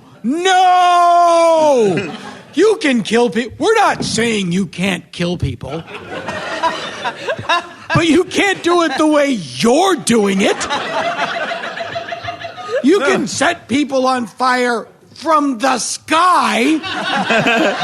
No, that's the thing. You can't do it. It can't be like something from the wild, wild west that went awry. ISIS is John Henry and the drones are the steam engine. They're just racing to see who can kill more faster. There's this they do not follow Marcus of Queensberry rules. They're so outraged. It's horrifying. But at what point will they defeat themselves by desensitizing people so much that people say, nah, all right. When you make a Michael Hutchins joke to them. Yeah. They covered them with peanut butter and threw them in a tank of weasels. All right, well, let's watch it. No! I don't know. The most awkward at midnight moment that I ever had, we were taping, was the game was Unfriend Me. Things that you would say to make someone unfriend you. And this was January 2014. And that show, it's like super fun and you get confident. You're like, I could get away with this. And my last joke was, I miss you, Paul Walker. Oh, no. And that same reaction happens. And I just went, you win this round. And that reaction didn't happen. It just got even worse. Yeah, we can't make fun of that guy? But he was alive. I'm trying to figure out which humiliating story that I should tell. Okay. I used to do a thing at the end of my act where I would do a parody of a Morrissey song called Clown Fucker.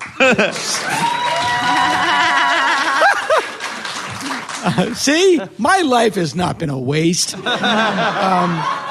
And when I would do it, I would close and I would go like, clown fucker, that's what they said. Alcoholics only. Adult survivors of incest on this side of the room. Ta-da, clown, boom, done, get off. Walk off stage. I'm in Minneapolis, Minnesota. I walk off stage. There's a woman standing there with 3 of her daughters, all of them sobbing. The woman has a hearing aid from 1948. I always pictured her with a horn. It is the hearing aid David Lynch wore in Twin Peaks. It's that big thing. And one of the daughters was the midget. If only. I walked out and she goes, remember, hearing aid, probably deaf. And I'm just walking to the dressing room, and I see these people crying. I'm like, what? Did they get bad news or something? And then he goes, how dare you? All of my daughters were incested by their father. And I'm just stunned. I'm literally out of body. I can't think. And then the girl goes, thanks for ruining my birthday.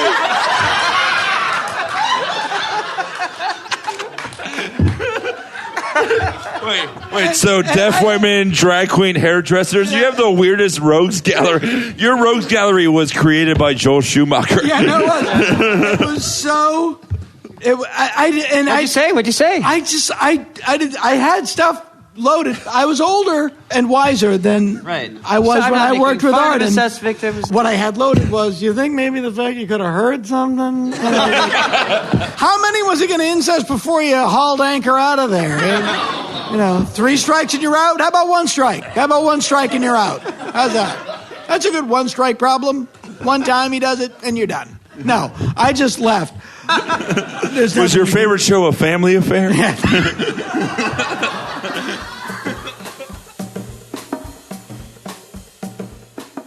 My mother uses religion the way Suge Knight uses reverse. It's like, you abuse it. You abuse it. Good to have around, but it can be abused. God, I could never connect my mother to Suge Knight. Unless he was an electroshock therapy nurse before he hit it big. My mother once opened an oven just before the cake fell. Oh, God was really looking out for me today.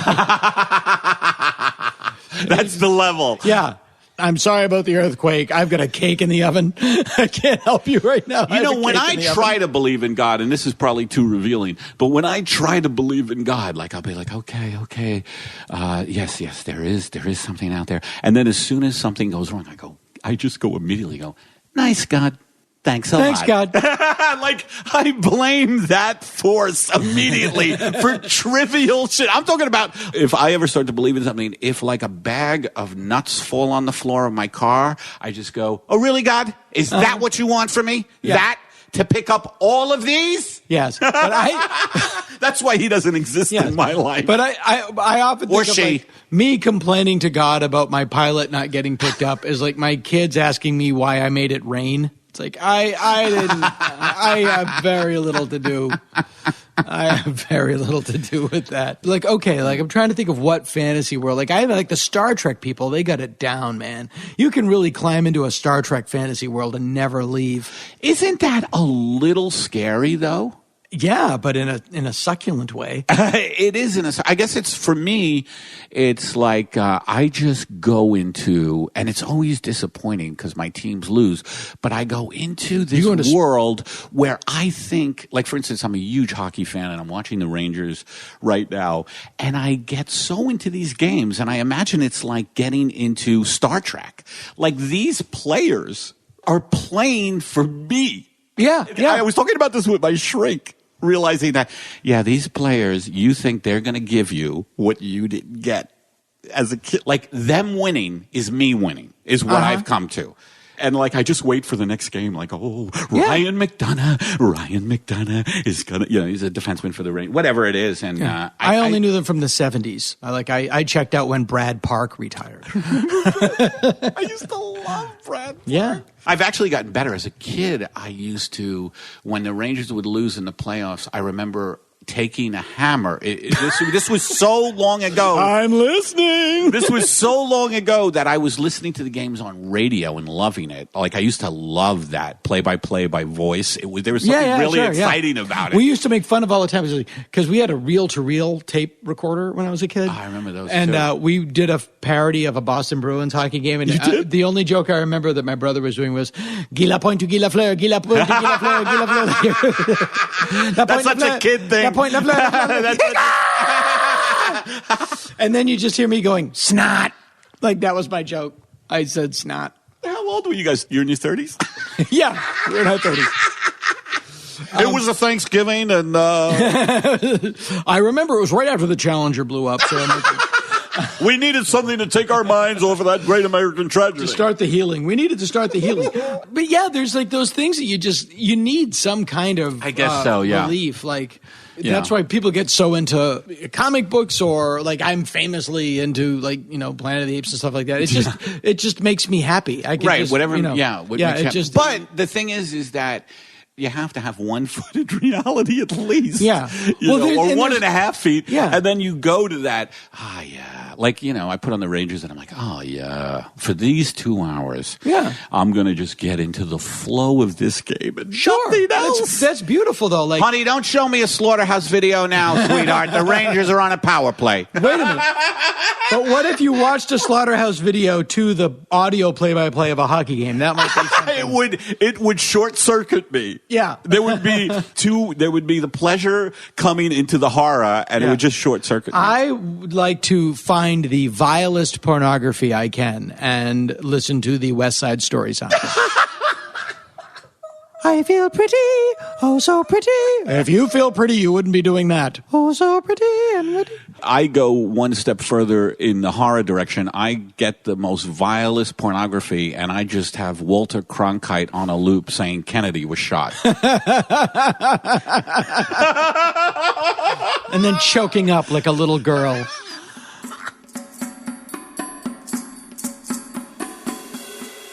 Here's one I was proud of. I'm at a birthday party, and the kind of guy who has to make a speech at every party within 5 minutes. Can I just make a speech? Can I say one thing about everybody? And then now it's about 2004. I didn't really want to have a birthday party today. And then I talked to my brother. who lost 2 really close friends in the South Tower on 9/11. And I went at this party, what happened on 9/11?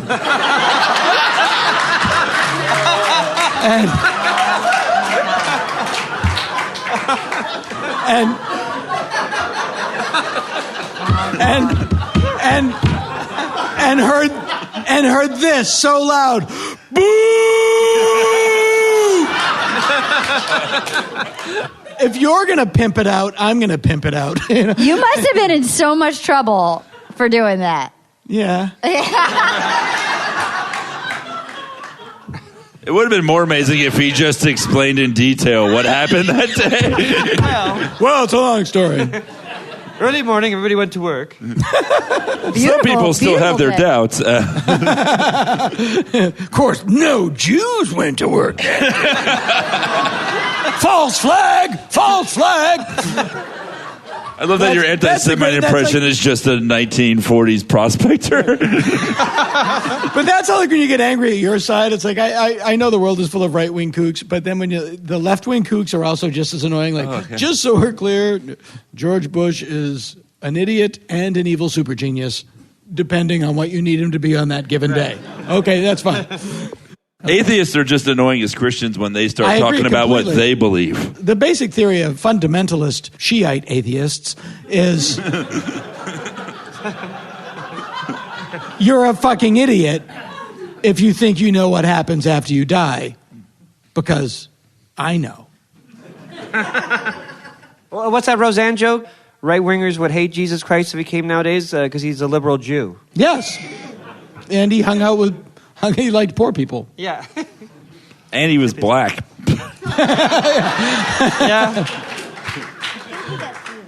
The story of Christ was the first episode of the Adam West Batman. They put him in this death trap, and then he escaped 3 days later because they didn't stay to get the job done. They fucking walked away. Just imagine, like, Burgess Meredith as Pontius Pilate. I wish I could stop imagining it. You crossed us for the last time.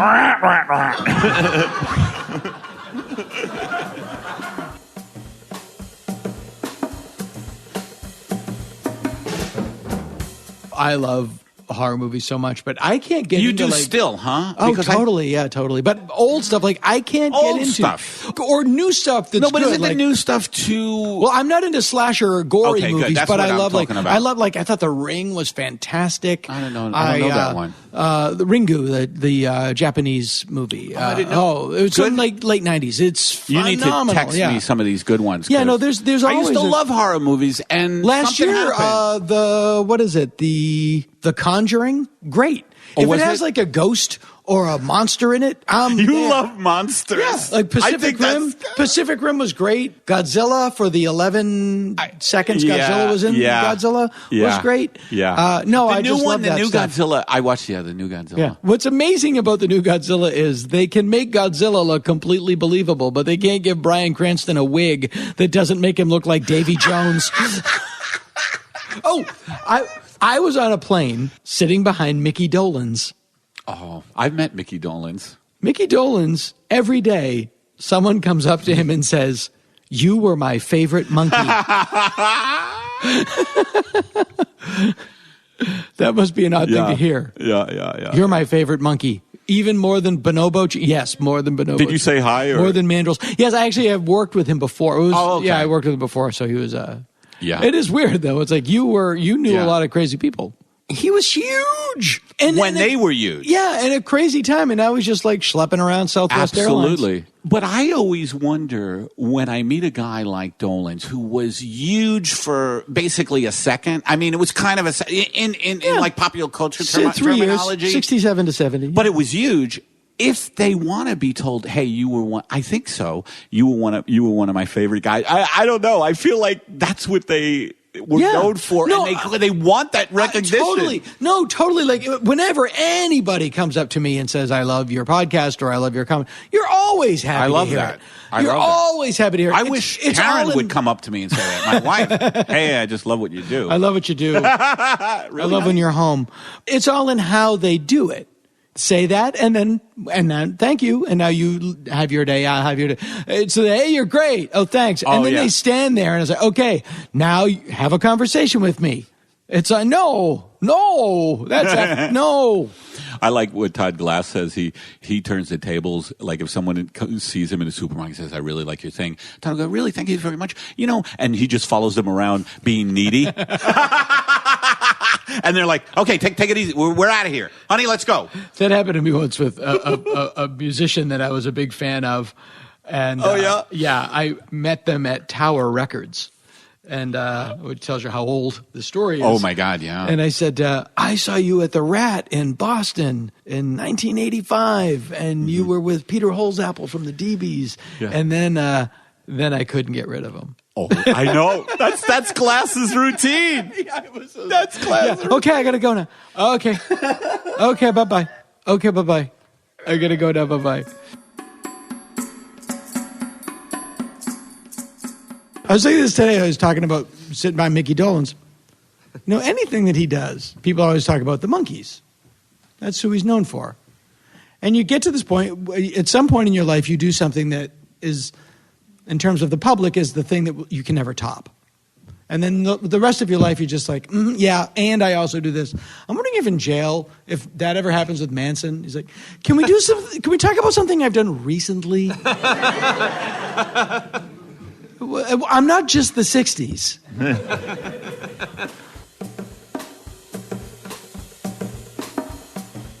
For most people, like, there's just a small period of time where you're incredibly famous, and then the rest of your life, you're like, yeah. Right. Yeah. Right. I think that hurts more than being the level of obscurity I've always maintained. It's like, no, because it hurts. I work hard at it. It hurts to, I think, have gotten that once and then be relegated to like, yes, and I'll also take the Slim Jim. Yeah. And they're like, come on, sir, I need some ID or whatever it is. Yeah. Do you have any current astrology magazines? Astrology needs to get more props than it gets. I'll give you a great example of how great astrology is. Oh, man. I had to rip myself away from that shit. That's another addictive. Well, I mean, there was a little period in my life where I was like, ooh, yeah, because I knew someone who was very into, like, you have a house in Mars. And all this, like my mother could do that for you. Yeah. When it gets really deep, I forget what they call it. Doing your chart. Your chart, yeah. It's like it's a way of like abdicating free will. Yeah. Well, Yoko Ono famously had like a staff astrologist. There was lucky day, lucky number, lucky time, and that's why Yoko Ono was always prepared. Nothing ever happened to her in her life that caught her off guard. That was bad luck. She was always prepared for every unforeseen situation. Oh my God. Did you call her astrologer that night? Did you read me everything?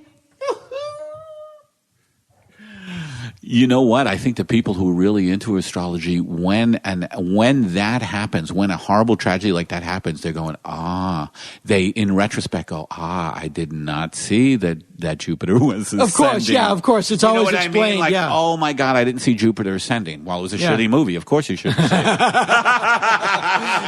Now, I've seen the trailer for that. I'm not sure it looks like a video game, which I stay away from. I'm not sure it is a movie. Right. Exactly. Yeah. It looks like, I think it's a way to block a library bill in Congress. Yeah, it looks like a photo montage of airbrushed van murals.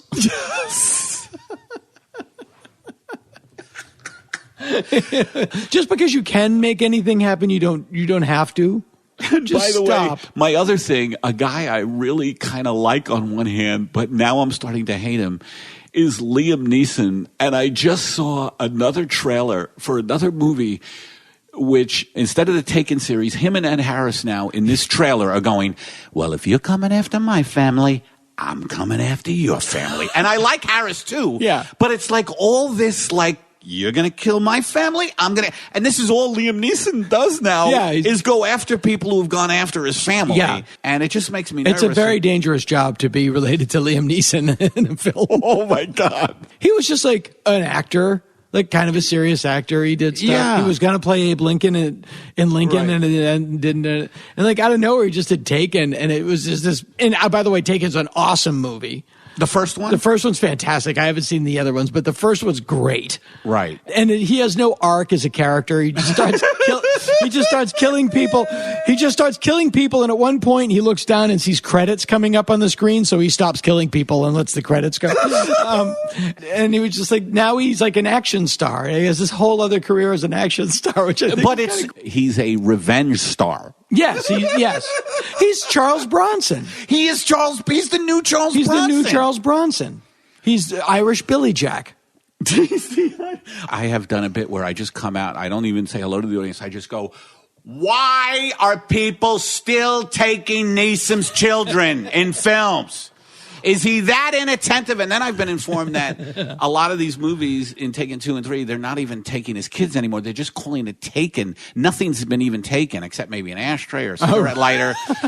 Things that are mistaken. No one's kidnapped? Something like that. No. But they're still calling it Taken. Taken was such a visceral, like they took his daughter. It was unspeakable. What and was you about love to happen that. To her. You love that.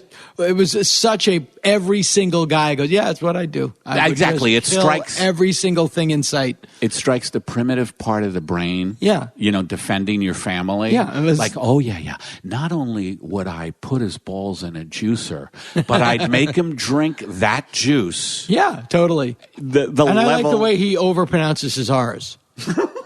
Now I'm going to tell you a story. I'm going to overpronounce my R's. I'm doing Sean Connery slowly. Oh, you are doing Sean Connery. That's who I was wondering. I'm slowly becoming Sean Connery with my sloppy S's. Listen. Now listen. Sean Connery, who's still alive. Is he? Yep. People don't get old the way they used to. I think there's going to be another Indiana Jones movie. With Harrison Ford? I think there is, yeah. Oh, God, because he's not aging. No, he's not. He doesn't age. Yeah. Are you excited about the fact that there's more Star Wars movies? I was big into the first... Because you were a teenager when they came out. Yeah, right? I was super big into the first three. But I didn't give a damn about the next three. I just didn't care about them. I was super into and I heard they sucked. I was into the first two. Yeah. And I thought the third, Me too. fourth, Ewoks. fifth, and Ewoks, sixth. they lost me. They all sucked. Yeah. They all the sucked. third one lost me, but I love the first two. The first two are fantastic. But what's amazing is that you could never have a hero of a movie as fey as Mark Hamill is in Star Wars. I mean, that's kind of true, but I was on my way to Toshi Station to pick up some power converters. He is so whiny in that movie. That is true. He is so... If there's a bright spot in the universe, this is the planet it's farthest from. He should have a unicorn notebook. He should be writing in a unicorn diary half that movie. That is and true. By the way, I'm shitting on Mark Hamill. He's the nicest guy in the world. Yeah, I'd imagine. He's the sweetest man ever. I was going to say, where's he? He's another guy who was super big. He's Luke Skywalker in the new movie. Oh, he is? Yeah, he's old Luke in the new movie. And Are you excited about these? They'll be fine. They'll be better than the other ones, I'm sure. I'm not madly in love with the new Star Trek movies, but I like them. I like them fine. But I'm at the point now where, like, I have kids, and it's good. Yeah. Yeah, it's fine. Yeah, unless it's really... Yeah. And sometimes things will, like, as I've said ad nauseum, like Dawn of the Planet of the Apes, to me was, I thought, better than it needed to have been. And so to that, I'm like, God damn it. I love you. I love you. There's a fine line where then it just becomes ridiculous. Like, I think Batman and Robin with George Clooney and Christopher O'Donnell it's like the Village People movie, Can't Stop the Music, directed by Nancy Walker. It's ridiculous. It's like Starlight Express. But the last Christopher Nolan movie, to me, was also bordered on the ridiculous. It is Batman. It's not Potemkin. You know? It is called Batman. Too ambitious? Do you have to leech all the fun out of it? Yeah. Now I understand why Adam West is important. That you need him. You need Adam West. To keep the humor in it. To balance the universe. To every yin and yang. For every Christian Bale, you need an Adam West. Adam West. That's great. That's a great way to describe life, you know? Yes. We've got it. Your inner Christian Bale and your inner Adam West have to be both powerful. That is finally We've landed on the theme of our show, To Every Bale a West. We've gotten it. Starring Walter Houston. And Whitney Houston. Walter Houston and his wife Whitney. Other podcasts reach for the sky. Dana Gould bound. We barely try.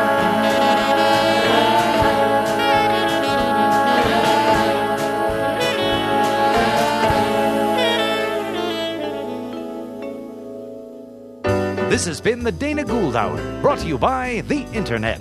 Music by Andy Paley, with Jake Posner behind the board. Produced by Jeff Fox. Graphic design and web production by Spencer Hunt and Segan Friend.